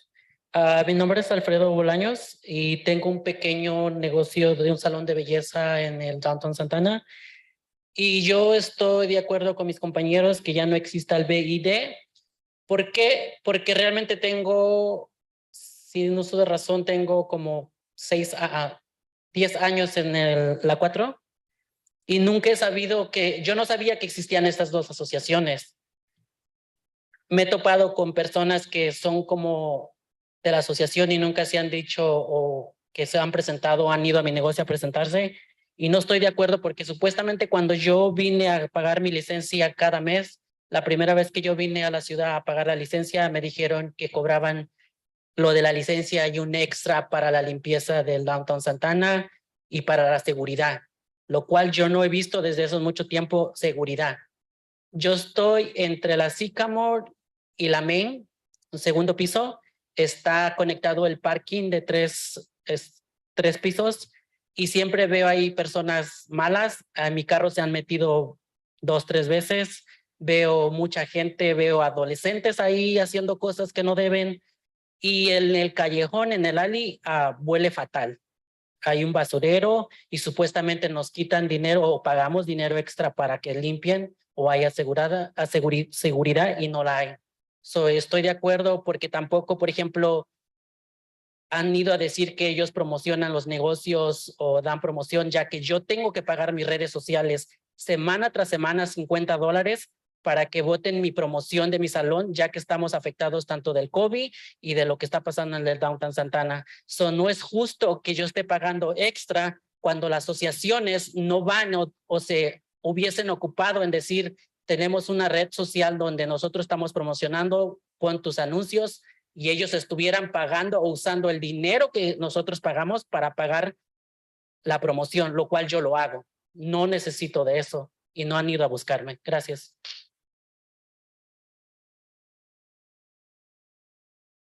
Good evening. My name is Alfredo Bolaños and I am a business owner. I own a hair salon. I agree with my colleagues here. I've owned a business on 4th Street for 10 years. I did not know that these associations existed. No one from these organizations have approached me. They said when I went to go pay my business license that I also have a fee for a cleaning fee and security, which I have not seen any benefit from. I am on Sycamore in Maine, and I always see on the second floor, and I always see vandalism in the parking structure. I even see minors without supervision. I haven't been approached by any of the members of these organizations to assist me in promoting my business or providing me any type of support to promote my business. I have to pay to promote my business on my own, which is an additional expense. I have not seen or been approached by these organizations to promote my business. Thank you. Thank you. Madam Secretary, next three speakers.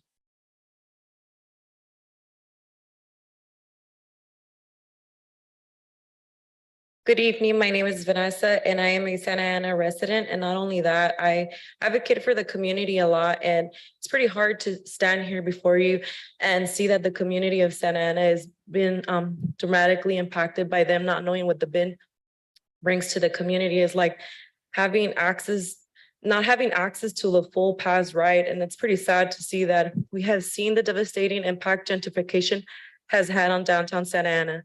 The area I grew up is no longer recognizable. Business owners that invested their life savings saw their business close. The organizations like Downtown Inc. that were supposed to advocate for them instead left them to fend for themselves. We see 50% vacancy with high rents, making it hard to open new businesses. The bin has made it more difficult for these businesses to survive by adding additional fees with no benefits. Now it's the time to help the remaining businesses and end the burden of overcharging for services that are already provided by the city. Thank you. Thank you.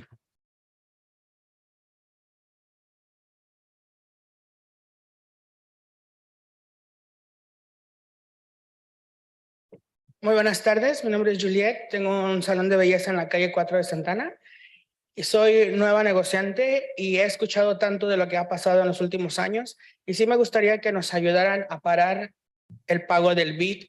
Es mucho durante todos estos 2 años de pandemia y después de este año que sigue, mi negocio se ha mirado brutalmente afectado. El 12 de octubre de este mes, mi negocio fue vandalizado. Se robaron vestidos de la parte del piso de abajo. Afortunadamente nada me pasó, pero necesitamos seguridad en la calle 4. Si estamos pagando taxes para que nos protejan y no tenemos un security 24 horas, exijo que a partir de hoy haga una seguridad para mí y para los restos de mis compañeros. Conforme a la publicidad que se ha dado, mi negocio nunca se ha puesto en sus redes sociales. Yo solita doy mi publicidad día a día. No necesito el BID para yo poder sobrevivir mi negocio. Yo puedo con mi negocio sin necesidad de estar pagando extra taxes a gente que ni siquiera ha ido a la puerta de mi negocio a ofrecerme una ayuda, ni siquiera en la pandemia. Esto para mí es muy difícil, estar siguiendo pagando el BID. Les exijo que nos tomen a todos en cuenta. Como estilista, han hecho eventos en el que ni siquiera me han invitado. Eventos de quinceañeras que ha habido, en el cual ellos reportan que han ido a salón tras salón, y no soy la única, tengo más dueños de salón de belleza. He platicado con ellas y nadie ha recibido una cantidad que ellos prometieron, que nos dieron, y exijo ese dinero también porque ellos lo reportaron. Gracias.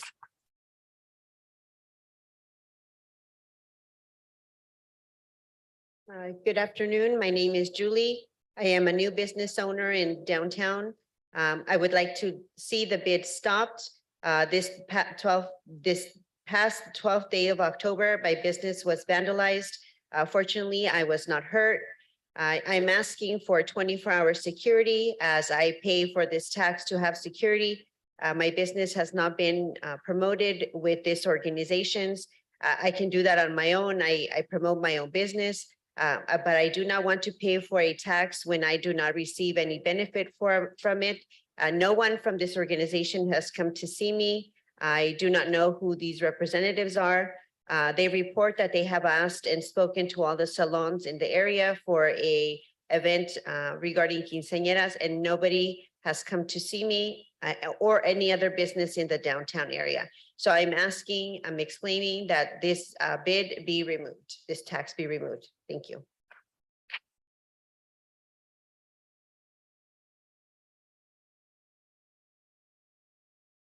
Are those all the speakers, Secretary? Great, thank you so much. Does staff want to report on this? I think at this time it would be appropriate to move on to the consent calendar, and this item is specifically related to the business calendar. Or if you so choose, you could do the business calendar item right now that's related to the majority of, in fact, all of the public comments that were made. Okay, no worries. So we'll jump back to the consent calendar and back to the business calendar. This is time for the commission to consider matters on the consent calendar, items 2 through 4. Do I have a motion to consider item 2 to 4? Thank you. Second? Second for Mr. Covington. Madam Secretary, can you please call roll call?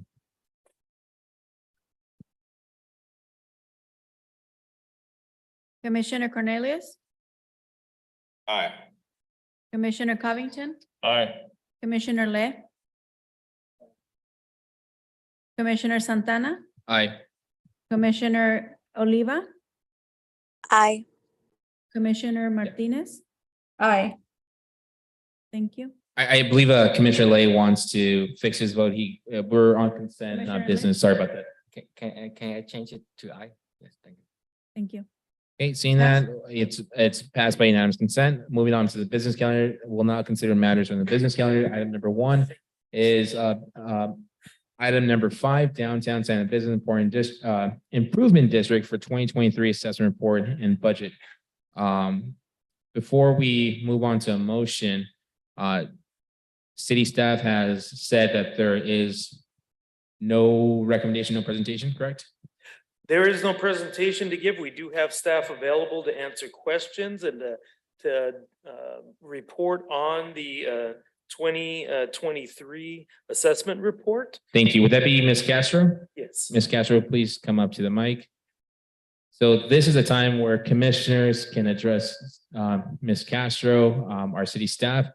And then with Mr. Hodge, really quick, if commissioners have questions in regards, can we address Madeline or any representatives here from other organizations, or should we just strictly direct our questions straight to Ms. Castro?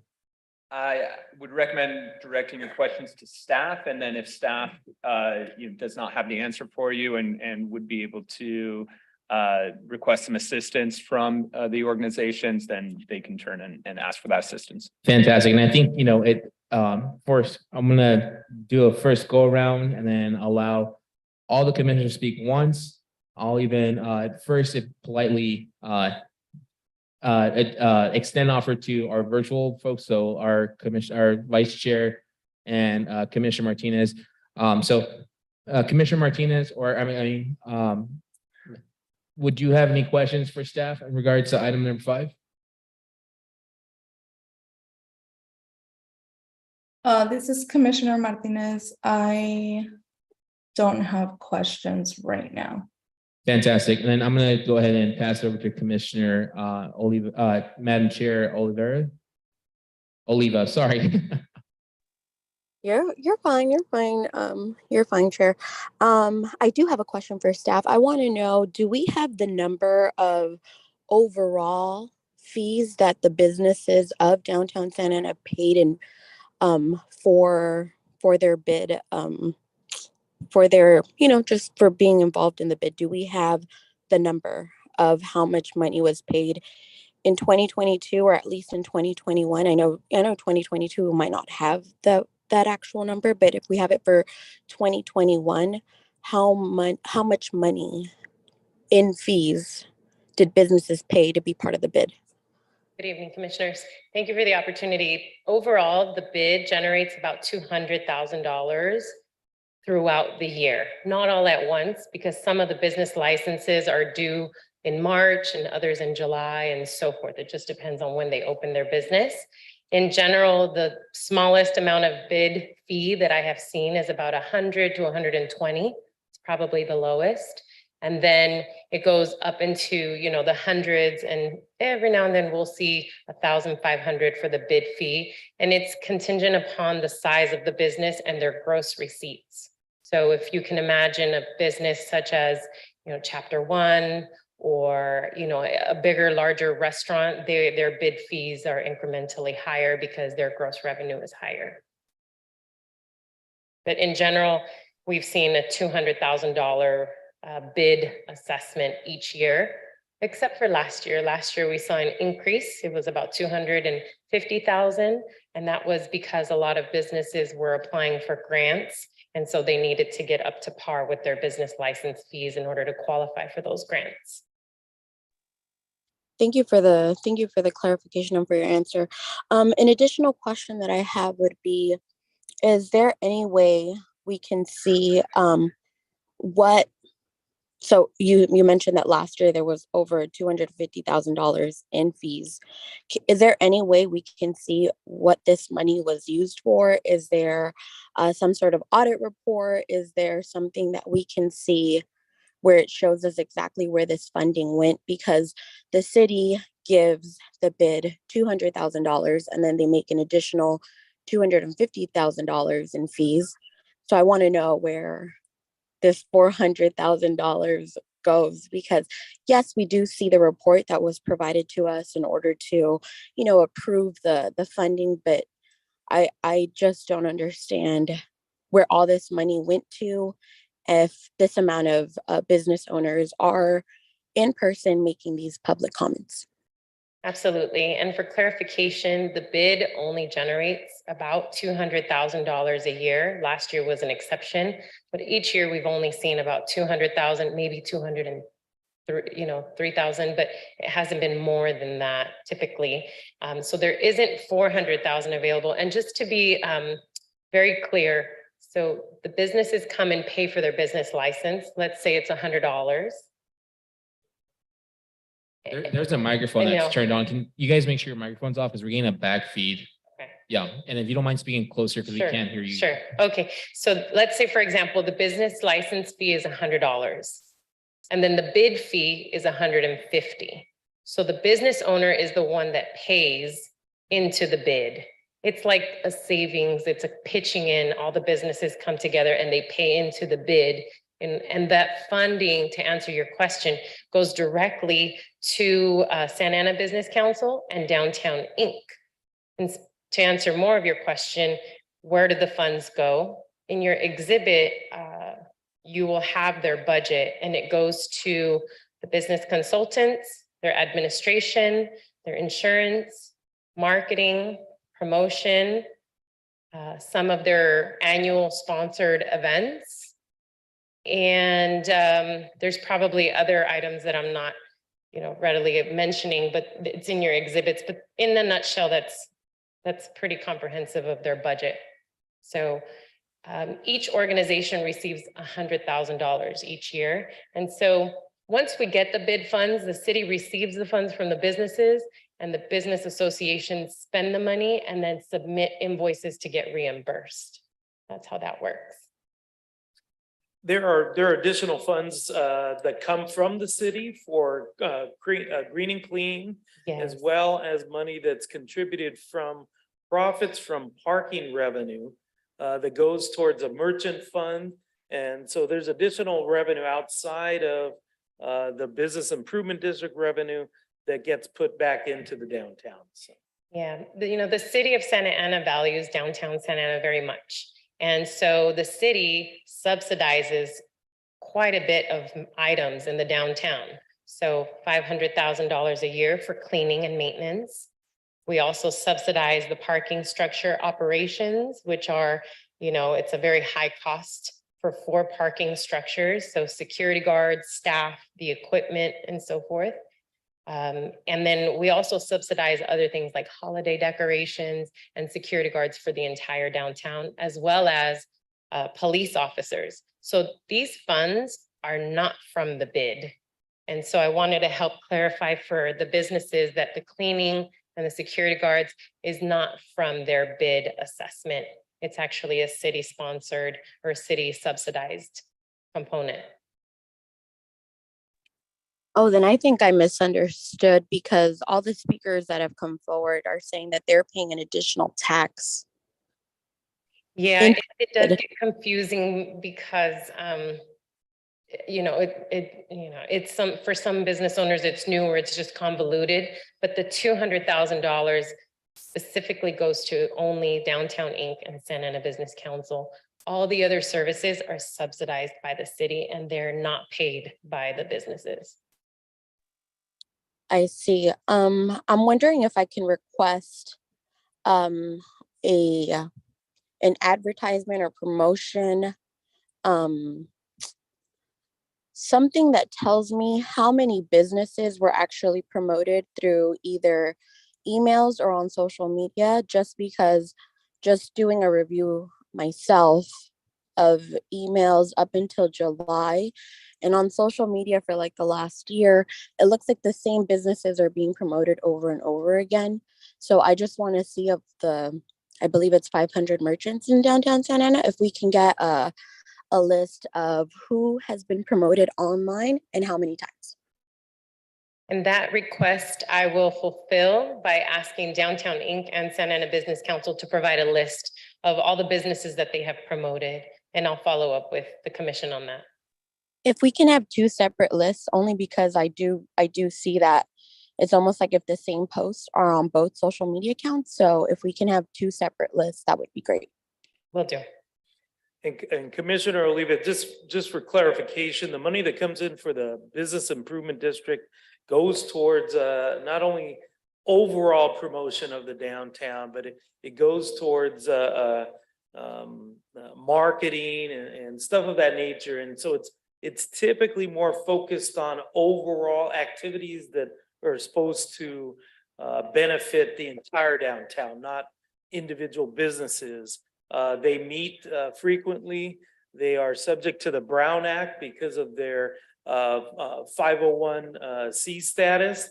Their reports are available for public viewing, whether it's financials or other documents. So it functions a lot like many other nonprofit entities. Thank you. Thank you, Mr. Garcia. Madam Chair, we're going to hold you there. I'm going to pass it to Commissioner Cornelius, and we'll go in that order. Mr. Cornelius, if you have any questions, now is the time. Yes, I do. So this question might be best directed to the Santa Ana Business Council representative. But it looks like the budget that was submitted as attachment C, it looks like a little over 80% of the bid funds are used for salaries. Right, so you have 52,000 of the bid funds for the director, Madeline Spencer, 28,000 to marketing, and then you have about 7,000 for bookkeeping in Marcelia. So my question is, what funds from the bid are available to the community? And then why are bid funds, a two-part question, and then why are bid funds being used for salaries? So the first thing is most of the folks who are a part of the staff or the group that is the board, they're all volunteer. So they work in their businesses, most of them. There's some people who are property owners that don't, they do other things. But in order to actually do the actual work, it needs to be compensated. I came up in a meeting not long ago, and I have made $48,000 a year, which isn't even a living wage. And I've told everybody that. And I am a consultant under this organization. And we have a lot of subcontractors that do a lot of different things in the organization. We had a merchant fund that was something that was a promise from one of the former city managers that the city would take care of a series of things that have to do with our parking structures, which many people spoke about today, the issues with parking, the issues with security. We don't do any of that. That's all the city. So the thing is that we had a merchant fund that would go toward our events, like, so all the different kinds of things that we put on. But when COVID came, that was taken away. So essentially, we're literally we had a amount of money that OCTA gave to do just promotional dollars. So all of our promotions, which isn't represented in front of you, came out of promotional dollars from OCTA to do any kind of videography, photography,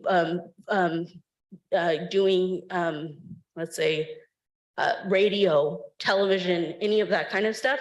It all came out of that fund. And the actually, that it's very true. We have reports that go out every quarter that show that. Again, we are under the Brown Act, and anybody can look through the city, do a public records request, or they can go and ask for these documents. Since we began, it's always been transparent. So the public may not know how to access those documents, which might be some training that needs to be there, but at the same time, it's always been there. Okay. Are you able to provide, like essentially, what events you guys did last year and what the Yeah. costs were? Yes. Essentially, okay, maybe we can recommend that, or that could be made available to us. We'll make a motion Absolutely. or not. And we can give you the OCTA reports too, and we can give you the events that we used to do when we had funding coming from the merchant fund. All right, I have a couple more questions. What type of outreach do you do with the local business vendors? Okay, so one of our biggest campaigns is called the 796 campaign. You were talking about how many different businesses are represented. Every year, the city sends us what's called the Business Improvement District list. The list has all the names of the businesses, who it is from. And if you put in hashtag 796 on our website, you will be able to see the promotions of every single business in our Business Improvement District list represented. So we have actually gone through and represented everyone that's on the list that's given to us. So here's the other thing. When we went out, we actually got names, addresses, and update, because each time you go into a business, it could be a staff member in the business that's not the manager. So we needed something to update all of our lists to be able to actually understand who's the person who runs the business, et cetera, so that they would be given access to, for example, one thing that we tried to collaborate with the city on was that every time a new business came in, that they would receive a packet that actually told people what they were coming into before they come, so that there would be a point of entry and an introduction. And that way we would also know, like, there's new businesses who said they came in, never and have known about us. It's most likely true. Anybody who's come in pre-COVID, like in the last 2 years or something, they may not have any idea who we are. Ms. Spencer, can you just focus on answering the questions? Oh. It's more direct, so just Sorry. direct questions, please. Sorry. And then just my final question for you is how are businesses able to propose ideas for events or anything like that? And if they are, how so? That we have multiple platforms, a newsletter that goes out, a bid report that goes out quarterly. The newsletter goes out weekly. The newsletter is accessible to anybody to be put any kind of event that's there in it every week. Okay, thank you. And for the commissioners, we'll come back around one more time in case you think of something. So I'm going to go on to Commissioner Covington. Thank you. I do have a couple of questions. They're pretty basic, pretty simple. I'm going to ask them primarily of Mike. Mike, I've read what it says we're voting on here, 5-1, 5-2. I've gone through the reports. I know what we're talking about. But in simple English, so that we're all on the same page, both there and here, expand on points 5-1, 5-2.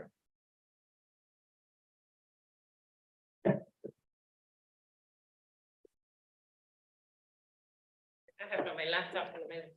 Yeah, let me get my laptop.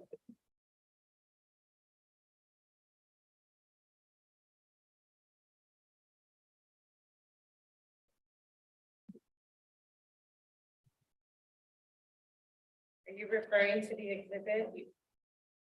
No, just a simple explanation of 5-1 and 5-2. Okay. what it is we're voting on, what it is we're doing. Oh, I see. Item 5 and then recommendation 1 and recommendation 2. Yes. So the item before the city, the city's commission for the Community Development Commission is to make a finding that the 2023 Business Improvement District Assessment Report complies with the California Streets and Highways Code 36533. And then the second thing that would be to the recommendation from city staff is to direct me to file the 2023 Business Improvement Assessment Report with the city clerk and move to the city council for approval or any modification as the city council would see fit. So those are the two main items, 5.1 and 5.2, before the Community Development Commission tonight. Yeah, I read that. Mr. Director, if I may, because the question Absolutely. was in plain English, right? So that both parties understand. So part of the compliance of having a business improvement district is having a report every single year. And so number 1 will fulfill that requirement. Number 2 is your recommendation to city council to move forward with the bid. Okay. Simple translation. What does it actually mean, or the intent of complies with the California Streets and Highways Code? That's the entity that oversees a business.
The audio is stopped.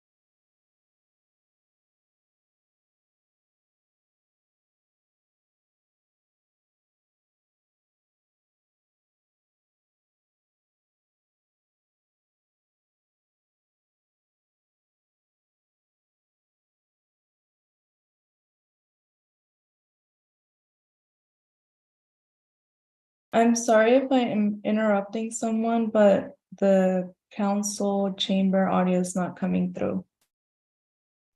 I was about to say the same thing. I haven't heard anything for like the past maybe 3 minutes. Sorry, everyone.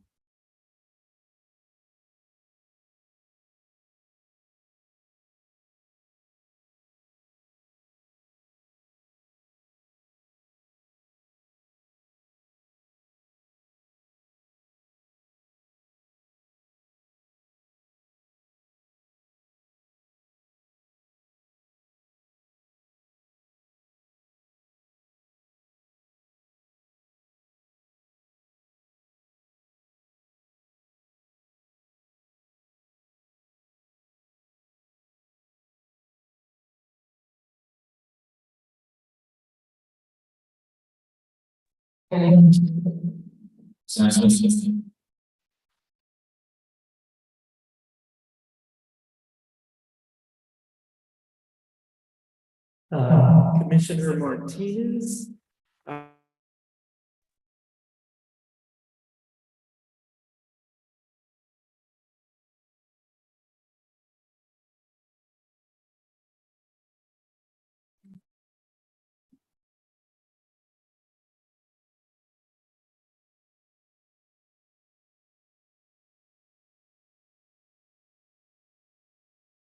It looks like the council chamber laptop is muted. I don't know if that's. Okay, Commissioner, can you hear us now? We can hear you, but there's feedback. Okay. And I think it's because the council Zoom and the. Okay, one was muted.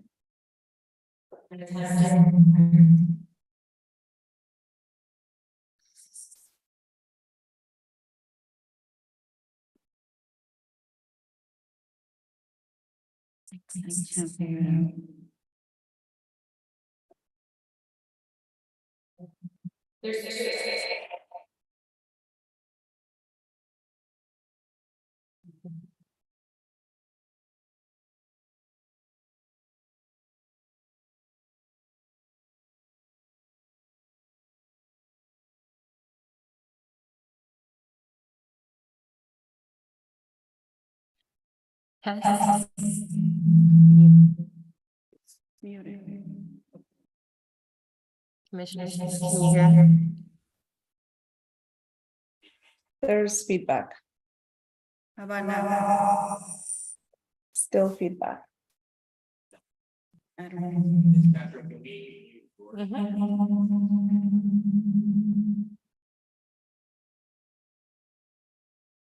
There's a council Zoom and council chamber laptop that are unmuted, and I think that's causing feedback.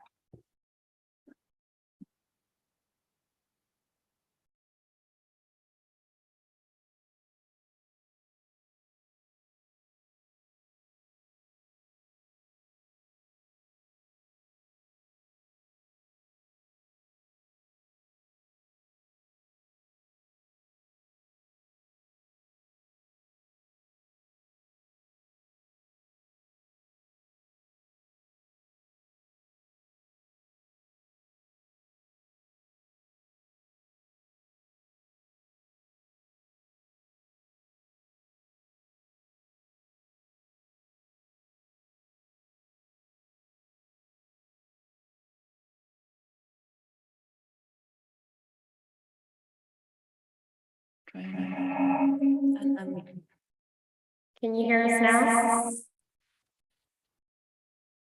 now? Yes, but there's feedback.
Yeah. This one.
Yeah.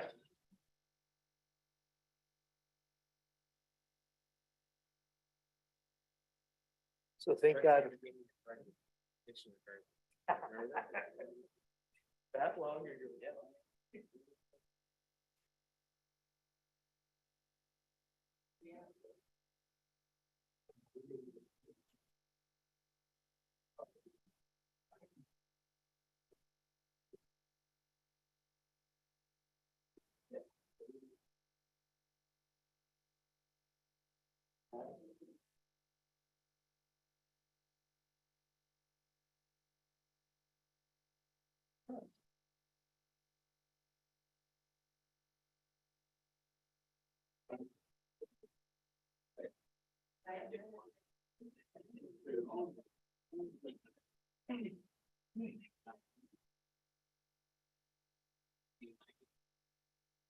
I think I can hear something. Can someone speak?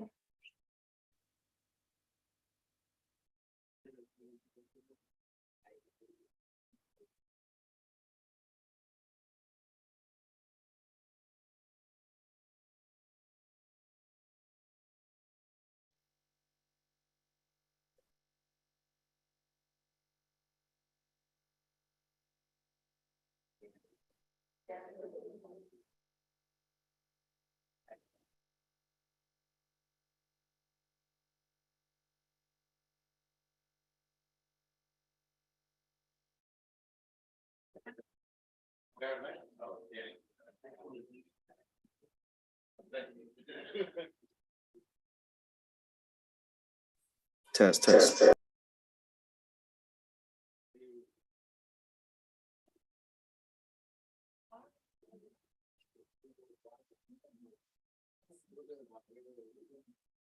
I think it might be working now.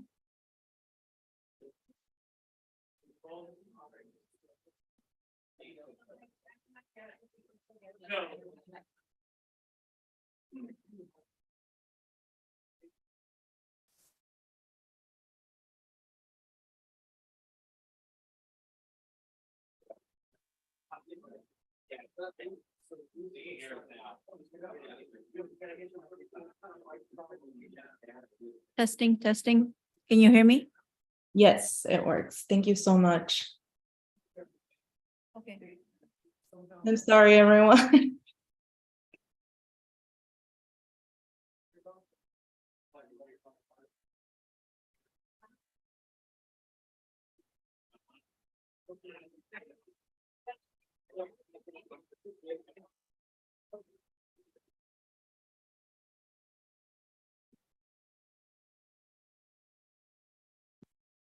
Okay, thank you so much. We're coming back from a recess. If you guys please wind down your conversations, come on and join us. Just a quick thumbs up. Can you hear us, Commissioner Martinez? Fantastic. And Commissioner Vice Chair Oliva, can you hear us? Yes. Fantastic. Let's resume. So if you want to repeat your question, you had two questions, Mr. Dang. That way our commissioners can hear what you asked, and then we'll move on. First question, I believe it asking whether we have any website or any information for the local business where we can go on there and first search for them. So Yes, we do have, both associations have a website. Downtown Inc. has a website and Calle Cuatro or Santa Ana Business Council has a website. And both have, different elements that they promote. So I know the Santa Ana Business Council just recently revitalized their website and it's very comprehensive. And then Downtown Inc. also. So that's where folks can go. But that's also part of some of the education that's needed with our visitors and our businesses is that, usually you go to one site and you find everything, but in this case, we have two. so follow-up question is what are the difference between the two? Are they serving the same purpose, the same mission, the same task, or are they have their own unique, specialty? Overall, the same intent is to promote and market the downtown as a whole. There's, one of the business groups does tailor a little bit more to restaurants and, more trendier, younger elements, while the other group tends to support more local, cultural sort of elements. But at the end of the day, they complement each other and they both promote the overall downtown. Thank you, Commissioner Lee. I have a couple of questions. It's going to be a mixture of staff and some representatives are here in the room. My first question to city staff is, has there been any study that has been done to improve that can actually pinpoint if there has been improvement of sales in the district? Thank you for that question. We have seen that different corridors throughout the city generate slightly more revenue For example, the Bristol corridor, South Main. I'm corridor. talking specifically to the downtown. And so in specific to the downtown, the revenue fluctuates each year. And I'd have to get back to you in order to provide you with, what the stats are year after year as far as revenue. I don't have that readily available, but I can get back to you with that information. I would open the same question to you, Ms. Mallon. Do you have a comprehensive report that has shown that your services has improved sales in the downtown district?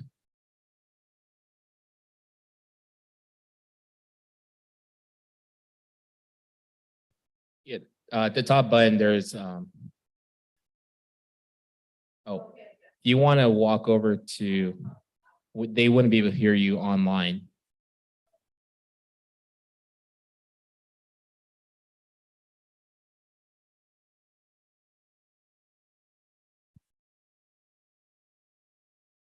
I regularly do go around to different parts of downtown but I don't have what you're describing right now. You're asking for a complete profile, like the one would be done on a marketing, and like something that would be done on a report style. Is that right? I think you're asking for a return on investment. Is that what you're looking for?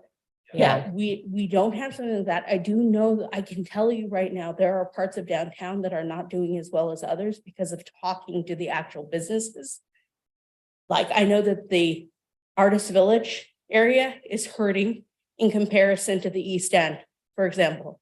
And we know that because of going around and talking to people. So how do you send folks to that area of the district? It has to be one of the things that we work closely with businesses to do is that's part of the reasons we would bring programming to a specific area. But there's also other impacts like. So if the Artist Village isn't doing good, how do you promote traffic to that area? Like I said, one of the things that we do is we'd set up programming in that area. For example, we do something called. Can you give us an example? Yes. The Witch's Brew is one of our weekly events that brings foot traffic in. And there's a lot of collaborations that happen with the businesses that are in the area. But there's very specific things about an area that make it function in a certain way. So for example, if you've seen the Artist Village, there's a lot of galleries there. And there's only a few businesses spread. We lost some of our businesses like Black Market Bakery and other businesses, and it's becoming more and more vacant. So vacancies is a very quick teller of how an area is doing as well. And for example, something that we saw completely change was the West End, which like Perla's and others came into, and it started to thrive but now that there's the construction, it dampens the business again. So, okay, that leads to my second question is, are you solely focused on restaurants and bars? No, we are not. And I'm sorry, there. Let her speak, please. There is one other piece of data that we've recently gotten in that's been helping us as well with But for traffic. your first example, when we talked about, what was that where you did the Witch's Broom? Which is real. What else have you done besides, is that like a bar hop, or describe that No, event? it's an outdoor market. It's a public market in that area. And are those people who attend those markets, are they local businesses from the downtown? Or are they outsiders outside vending company? And can you speak to the mic? They can't hear you online. Oh, sorry. Okay. We used to only, like, my main goal is to always have just local folks. The Witch's Brew is no longer local. It is something that goes to LA, goes to other places. A lot of people have been brought in like that during COVID, and it wasn't because of us. It's because our marketplaces got kicked out of downtown. So unfortunately, it's like Gente Market went to Heritage because it was not allowed in downtown anymore. But everything that we had was local. Tianguis Market is no longer local. Many of the markets are no longer local. And that isn't a choice that was made by our group. That is something that we don't agree with. But this is a business improvement. So you want to first improve the quality of life for the businesses who are paying taxes, who live in the city of Santa Ana. Absolutely, absolutely. And so That's. let me continue with my questions. Thank you. I don't want to, so a couple of things before. I think Ms. Castro did a great job clarifying that the bid does not cover cleaning or security. That is what would be considered a subsidy from the city, correct? Yes, that's correct. Okay, even though we have to improve the downtown, it's gone through a tremendous construction project and we are working to help fix the graffiti that's different. So my only concern is, like Commissioner Cornelius, sorry about that, is that let me take a quick second to rewind, is that a lot of these programs that you are taking credit, not the program, sorry, the overhead cost for staff personnel is pretty high. It's too high for me to feel comfortable knowing that there's business struggling. I understand that $100 or $120 in the low end to high end, $1,000, $1,500. I mean, we're talking about businesses making decisions as to whether to keep an employee or what services they cut so their business stay afloat. A lot of this is great things that are I can't say that you did it, but I can say events that happened in the district. I reached out to one of my friends who you showed a beautiful picture and he had no idea that you've coordinated. My thing is that you can't take credit for something that you did not do. We've heard a couple examples here tonight. I'm not going to go into detail, but I've reached out to one of the organizers who did an event and he said he had no idea that there was any collaboration. And to me, that goes beyond is when someone said co-opting, right? When someone is taking credit for an activity or an event, I understand collaboration is great, but there is, the downtown, I've heard enough, I've read enough of the different, it's in Spanish, I'll do my best, but a lot of the businesses feel that they have been neglected. They feel that they're looking from the outside in, and it's concerning to know that. And the fourth question is, how do you elect a board member onto your board? There's a procedure that, again, we follow the Brown Act. We actually have regular elections and we've had more than one election. We've had 3 since I've been there.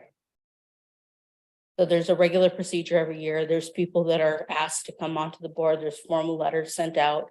And they come in, they present, talk about themselves, and then there's an election cycle. And there's So do they have to be business owners? How do they become a board member? And typically they're representative of people that are, yes, in the downtown district. It can be. So we have Robin McNair. Is she a business owner? She's an honorary board member. She doesn't have voting rights. She's actually our collaboration with the school district that's allowed us to. Okay, Mario is yes or no. Is Mario Reyes? Is he a Yes. business owner? Yes. The Sound Church. Okay, Kim Tapper.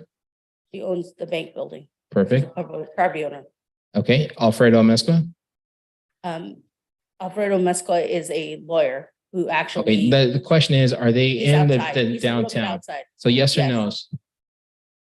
Bethany Shamer, Yes, she owns a business downtown. she's in the Sound. No, in the Yeah, downtown. she's in the Sound in downtown. Yes. Okay, Raul Yanes. Yes. Mimura. I'm reading what you have here. So, Lonnie, Yes. Veronica Alvarez, Yes. Juan Cha, Yes. Alexis, No. Mike Hussein, Yes. Claudia, Yes. Arturo, Yes. They still own a business. Yes, they do. Even though Bobby they don't have Roker. members. She's a church representative. Okay, well, what I'm getting at is a lot of the businesses who came and spoke have all been, have expressed that they have concerns, that they're not part of the table. I understand you have a newsletter that floats around, but they want to be part of this. I personally cannot support this item because I support the downtown, I support our downtown merchants, I support the arts, I support the culture. But at this point, I do not feel comfortable moving on with this item before me. And I say that respectfully because, you know, we do have to become creative moving on outside of COVID. And how do we activate our businesses? How do we build, how do we push traffic? Because if I read the staff report, I'll say one thing is it kind of clearly outlines it here for everybody. On the 2022 budget plan, this is your plan. The budget will focus on continuation of promotions and marketing of the bid. Some of the promotion marketing will be focused on downtown events and advertised places. So my question to staff, are we paying someone to market and promote? Or are we paying a consultant who can actually connect and work with businesses so we can bring more growth and more money and revenue in the downtown? So that decision would be made by the SABC and the Downtown Inc. Boards. It's not a decision made by staff. No, I understand that, but on the budget plan, it says here that the majority of the budget will focus on the continuation of promotion, marketing of the bid.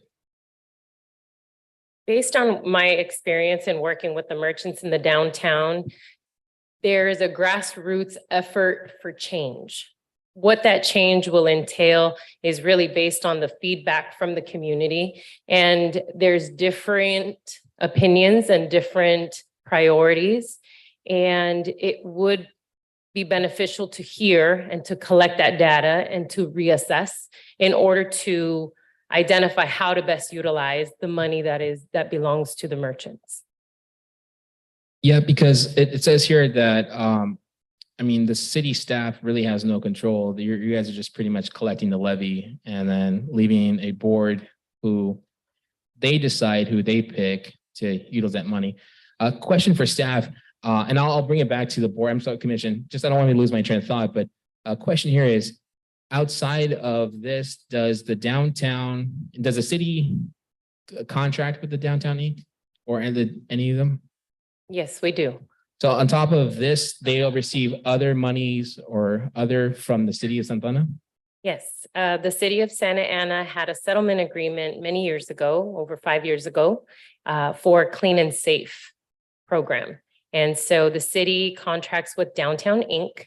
And Downtown Inc. is the one that subcontracts for the cleaning and maintenance of the downtown.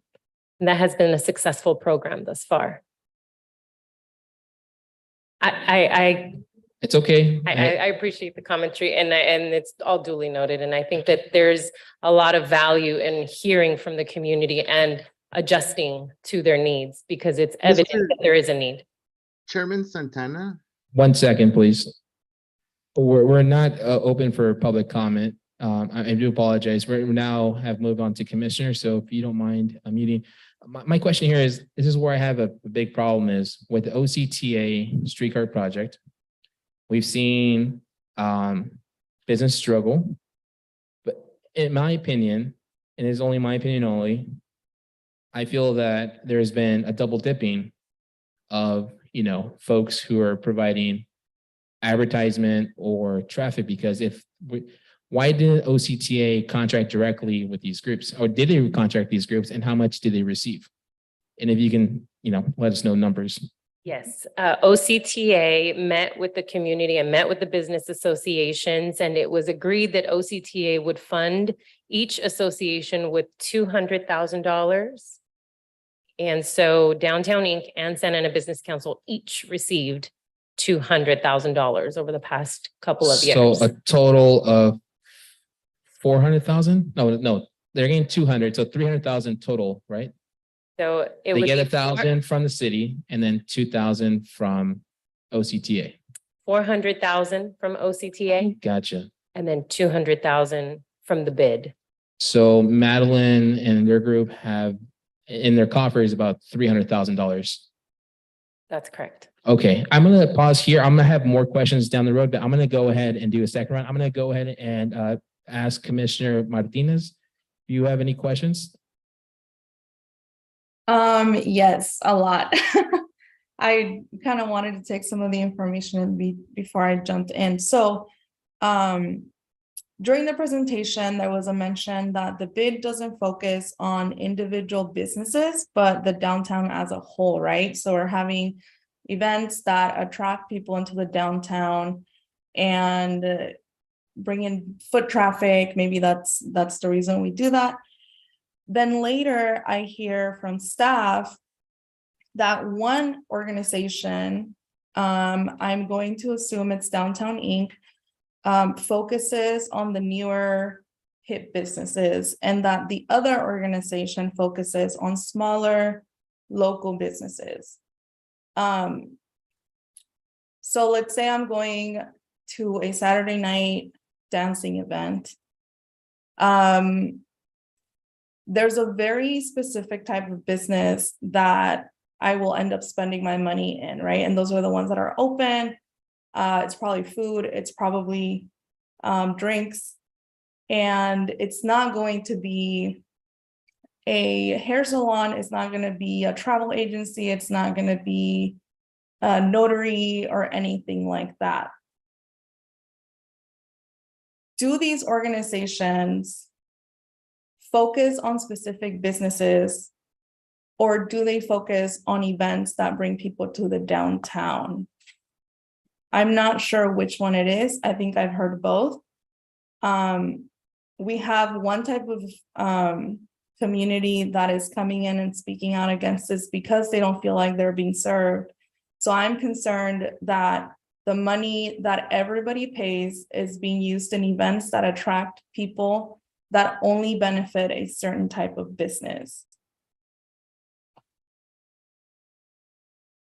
As mentioned earlier, Commissioner Martinez, there is a big roar of requests and opinions and feedback from the community about how the funding should be spent and what the focus areas should be. And there's true value in listening and adjusting and modifying the service in order to fulfill the needs of what the community is asking for.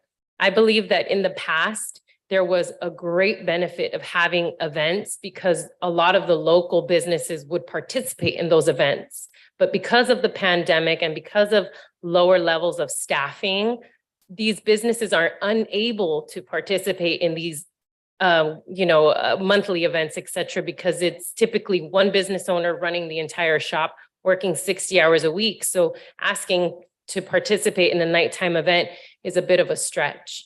And so as you were mentioning about in the evening coming for a dance and drinks, sure, there's a, the nightlife activity and those businesses that are open are going to benefit.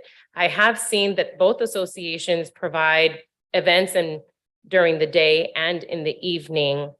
But again, it goes back to, are the local businesses in the downtown participating in, for example, Madeline brought up the Witch's Brew. And I don't think that that's as easy as it was in the past for these businesses. And so again, I just mentioned that the feedback is really important from the community and some sort of pivot and adjustment. Okay, thank you. Okay, and then I'm a little concerned about this because, and as you mentioned, I think that there is value in listening to the community, right? If I'm somebody who's being paid by the businesses to provide a service, and then all these businesses come out and say, no, this isn't working, I feel like both organizations need to do a better job of listening to the community and what they're asking.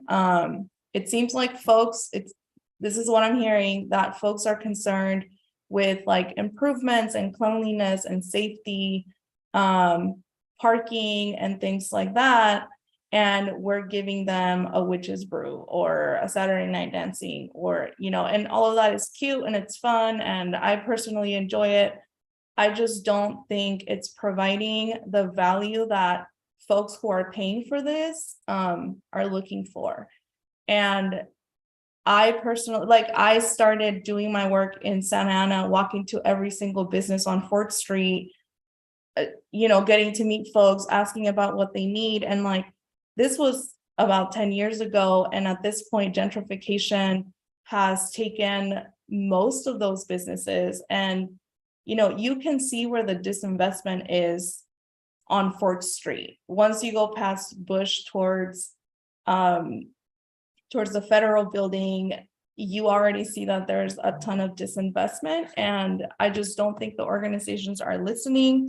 I'm concerned about the transparency of the numbers. I think anybody can put together an Excel spreadsheet and throw some numbers in and tell us this is how they're going to spend their money. I just don't think that we are doing our due diligence to make sure that the money is being spent in the ways that this budget is saying. At least I haven't seen it.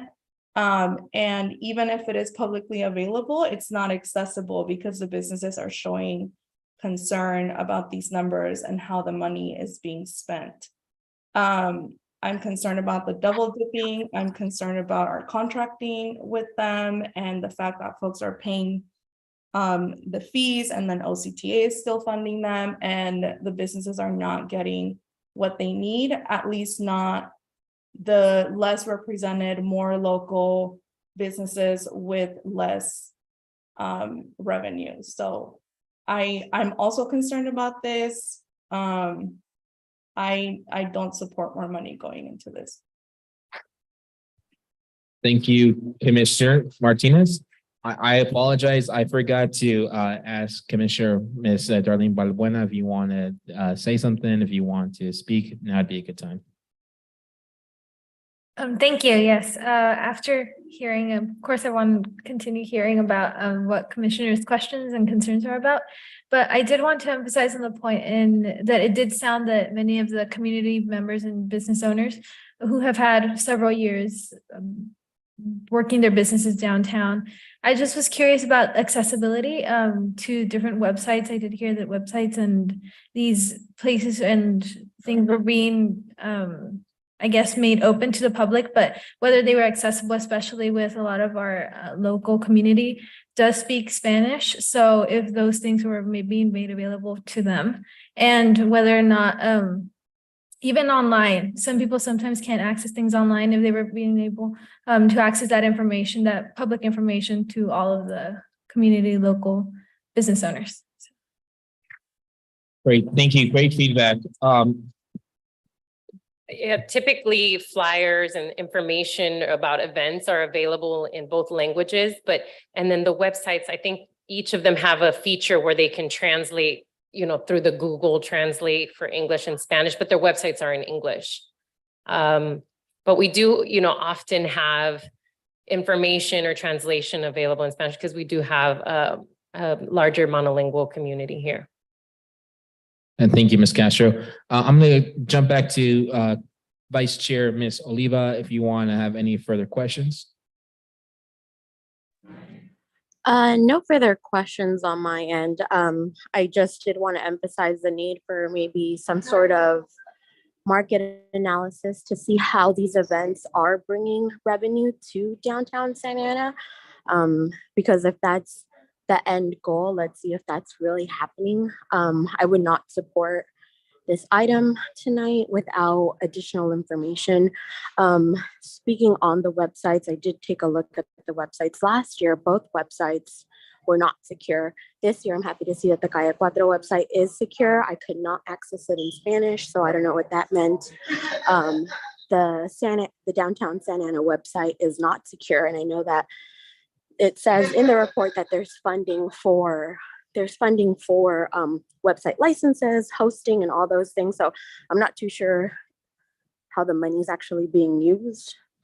And then going on to the report, there are, the bid did share that they're transparent with how they spend their funds and things like that. But looking at reports from 2019 to 2023, the one that we're seeing today, I don't know if there's transparency. It seems like both bid associations tend to flip-flop back and forth on what items they take care of on their budget. So to agree on Commissioner Martinez's point about anybody can put an Excel sheet together and make it $100,000 report. Anybody can do that. I would like to see some sort of tax audit. There is a accountant fee on there. There is an audit fee on there. So if we can see an audit from 2020, 2021, because I'm not too sure how $100,000 are used during COVID and a pandemic. And that being a reason why there's no foot traffic in downtown Santa Ana, but yet there's no funds left over to carry on into the next year. But as for tonight, I do not support this item, and that's it. Thank you, Commissioner Vice Chair Oliva. We're gonna go ahead and move to Commissioner Cornelius. Thank you. Couple questions. Are there any unused funds from 2022 that would be rolled over? Both organizations submit reimbursements in the rears. And so, but it's my understanding that both organizations have maxed out the $100,000 for each year. Yeah, so there's no remaining funds except for potentially this coming year in 2023, because we did receive extra bid money because of the businesses paying into the bid for their grants. I believe it's Julie, can you explain to them how you review every single receipt that gets Excuse paid me. out? Excuse me. Ed, you want to comment? Good, Ms. Cornelius. Thank you for the opportunity. Santa Ana Business Council has almost all of the money that was received on 2022. We just finished spending the budget for 2021. We have only received about $13,000 for the monies of 2022. So yes, in the city account, not our bank account, city account, there's about $160,000 to be used on the budget allowed for 2022. So we do not spend the money just because there's a budget and we have to spend it all. We are very careful on how we spend it and how we can stretch it by partnering up with several other organizations. And I'm going to take the opportunity that you mentioned that we should not take credit for what we don't do. Yes, I mean, definitely. It's not that we take credit, it's just that we partner, and we partner with so many people to be able to stretch these dollars. For 2 years, we haven't had the Merchants Fund. And we have been working with the money that OCTA provide for us.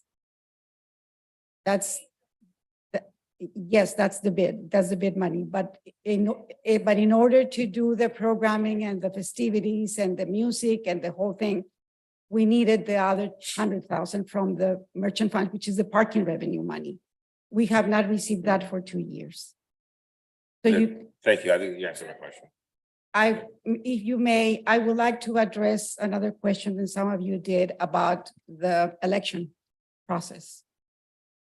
Can we stick to the questions? I think Cornelius asked that question, and then if city staff wants to clarify anything that she said, please do so. But right now, we can't go back and forth. If he asks you a question about election, then let him talk to you about that. Ms. Castro? The 200,000 or the merchant fund that Ms. Arellanes just mentioned, that was a contract that the city would give to each association. So on top of the 100,000 from the bid, the city would award them another $100,000 each year, and that $100,000 would come from parking revenue. But because of the pandemic, we didn't have parking revenue, and so we were unable to fulfill that merchant fund agreement. And so for the past 2 years, they have not received that extra $100,000 because truly the parking revenue is in the negative. So that's the reason behind that. Thank you. Thank you. All right. And then, so if hypothetically, if we were not to support the bid assessment, I think you touched upon it, but what would happen essentially? So the item would go before city council as a denial recommendation from the commission. And then what, and I can add a little bit to that. So this commission, the Community Development Commission, serves as an advisory board for the downtown bid to the city council. So this item now, you are analyzing all of the issues and then you make a recommendation to the city council. So it will go forward to city council and then your recommendation, will be attached to that in the staff report. So city council can see what you analyze and what your recommendation is. And then city council will take the item up for consideration. finally, it just seems that the overhead are just, it's high. It's 80% seems to go to, of the bid seems to go towards salaries or whatnot, or fees. Whereas it seems like, and my council member for Ward 5, which I represent, has stated that he feels that the bid should go directly to the community and not really towards these various fees. I understand that the work you got to pay for the work to be done, but it seems like there should be alternate means for funding that. Be it a grant or something, not necessarily the bid. I think the bid should go directly to the community for their events, for their programs, whatever. So just with the high overhead, it's hard for me to support it as is. If you're able to come back with different numbers, it's something that we could look at, maybe assess, but currently with the current overhead, it's hard to justify. It just seems that the community's not getting the full benefit of the money they're paying. I don't believe people should be paying a tax for other people's salaries. That's just so that's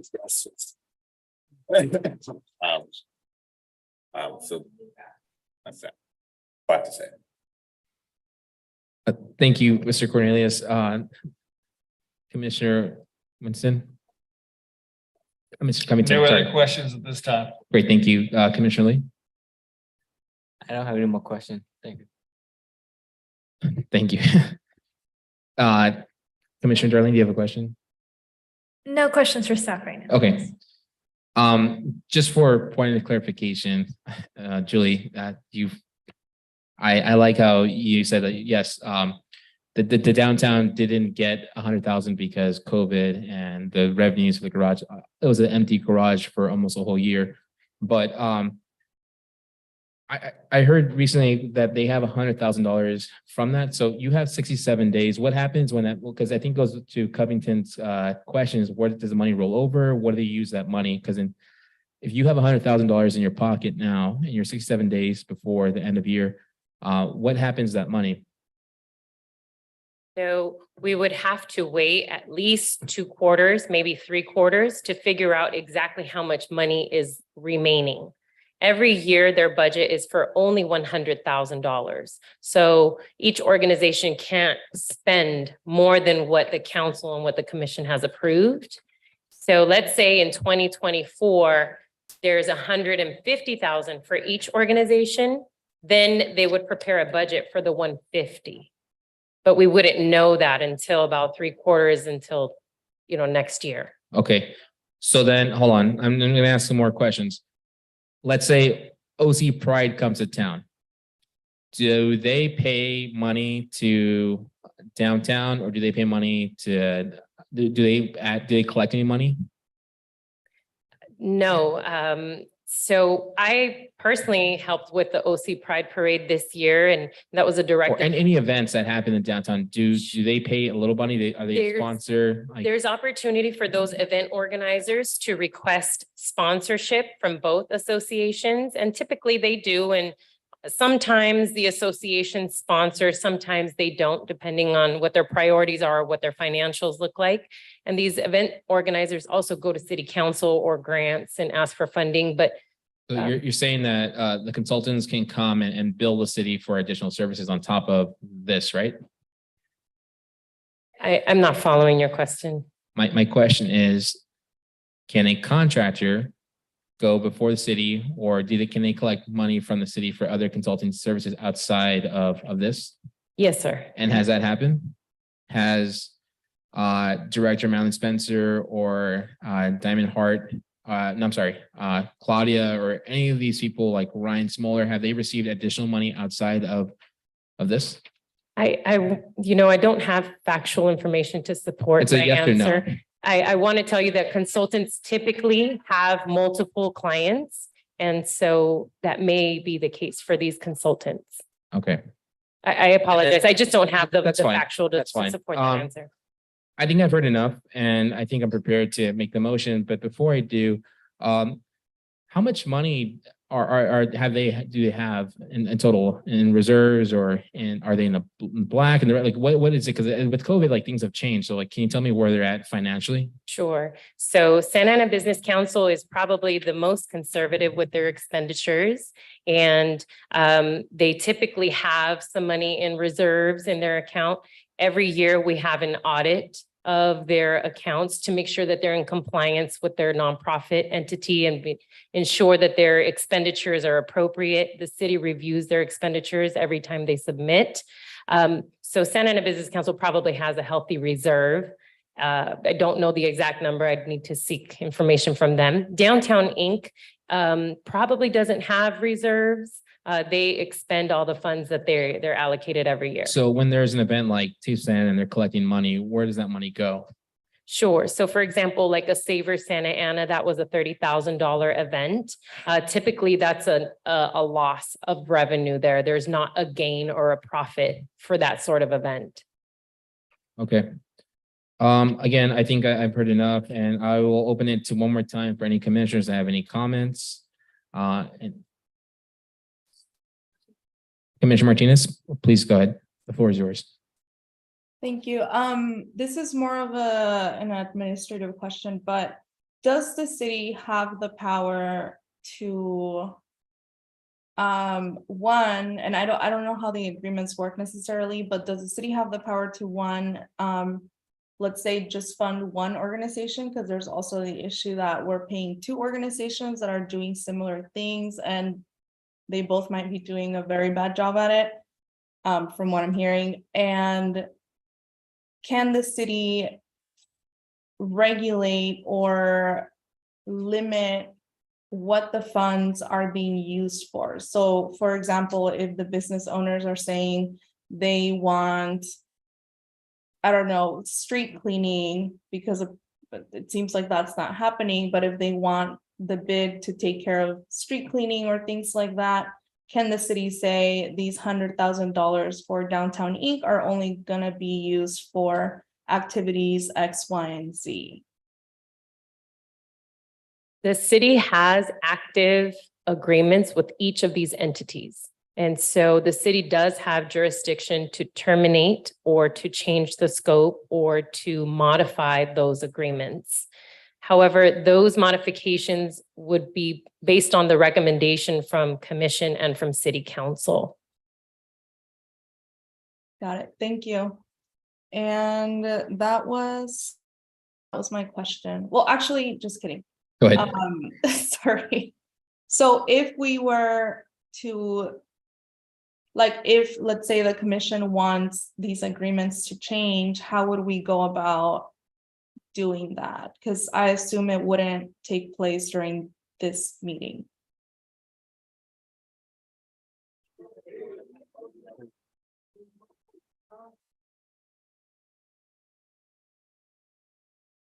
Yeah, so at this point, the commission is making a recommendation based on the reports that were presented to them. The structure of the bid for the last several years has been these two entities, which is why you see the two budgets within the report. So the commission, based on its analysis, can make recommendations to the council regarding those budgets and that structure. So if you'd like to make your motion tonight to suggest a different structure or modifications to that budget, it can then go to council for their consideration. As I mentioned before, the Community Development Commission serves as an advisory board on this, meaning that this commission can't take any action on this matter. It makes a recommendation to city council. One other comment I want to make in terms of the scope of these funds, this is laid out in state code and the municipal code in terms of the items or the areas that these funds can be used for. It's a special assessment, meaning that it is limited in scope in terms of how these funds can be used. And these budgets are presented in a way that are in compliance with those legal requirements under the codes.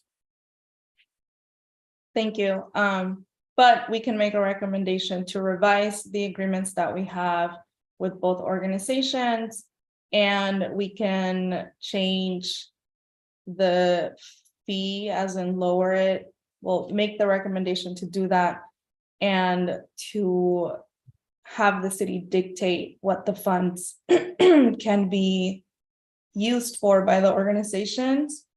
Is that Commissioner correct? Martinez, I think you can make a motion, but I ultimately am going to make a motion, and maybe you might support me and second the motion, but my recommendation is to stop the bid, explores new ways to create something different, bring it back to council, but essentially would love to dissolve the bid. So that's my recommendation. And if I get a second, we can move this item forward. I'll second that. I got a second. Well, So just clarification. Yes, on the sir. Motion, just to dissolve the bid, or are you able to do that? 'Cause it goes before the council. That'd be my recommendation for city council. City council will now decide whether they will honor this board which we represent our representatives, and they'll make the decision on council. So my recommendation is to stop the bid, explore new ways to create something different, and dissolve the bid. That being said, I have a second. I have. Let's bring it back for a vote. So let me read it out loud. I motion Downtown Santa Business Improvement District 23 assessment report and budget. I have a second. Madam Recording Secretary, can you please call roll? Who second the motion? That would be Mrs. Commissioner Martinez.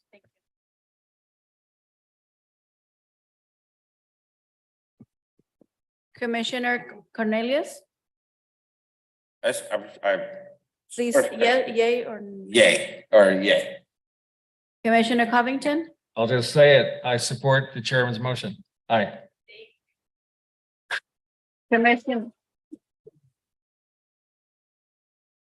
Commissioner Le, I support the motion. Aye. Commissioner Santana, Yes. Commissioner Martinez, Yes.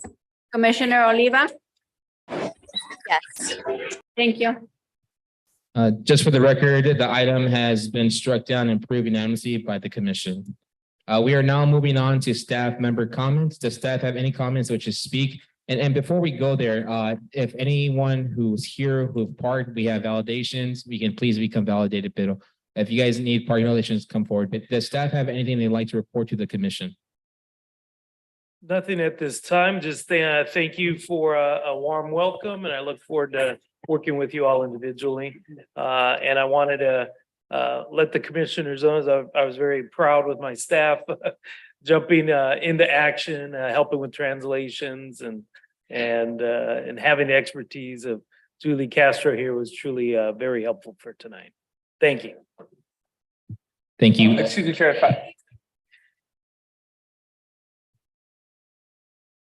Okay, we're now moving on to Mr. Yes, thank you, Chair. Sorry. I just wanted to make a quick personal announcement. This will be my last meeting with the commission. I will be leaving the city, but I just wanted to say it's been a pleasure to work with all of you, and I wish you all the best going forward with this commission. And you do great work here, and I know that will continue. So, Thank you, Mr. Hodge. I appreciate that. I'm going to put it back on to Commissioner Martinez. Would you like to say any closing comments? Yeah, I just wanted to welcome Michael Garcia. Welcome to the hardest meeting we've had in a while. And I just wanted to thank staff for all the preparation and for guiding us through this conversation. Thank you, Ms. Martinez. Vice Chair Jennifer Oliva, any closing comments? Yeah, first off, I want to welcome Mr. Michael Garcia. Thank you for joining our commission. I also want to give a really big thank you to all the business owners that came and spoke. Muchas gracias a todos los empresarios del downtown de Santa Ana. Muchas gracias por venir, por decirnos lo que nosotros a lo mejor no sabíamos. So muchas gracias por venir. And yeah, I just want to thank city staff for guiding us through this conversation. And, you know, we're here as an advisory body and we're just doing what we believe is right for Santa Ana residents and Santa Ana business owners. Thank you, Vice Chair. I'm going to bring it down to Chairman, Mr. Daniel Cornelius. Any closing comments? I just want to thank the public for their comments. Thank you for your patience and keeping your cool. There was a little heated moment there, but thank you, everybody, and have a wonderful evening. Thank you, Mr. Cornelius. Commissioner Covington.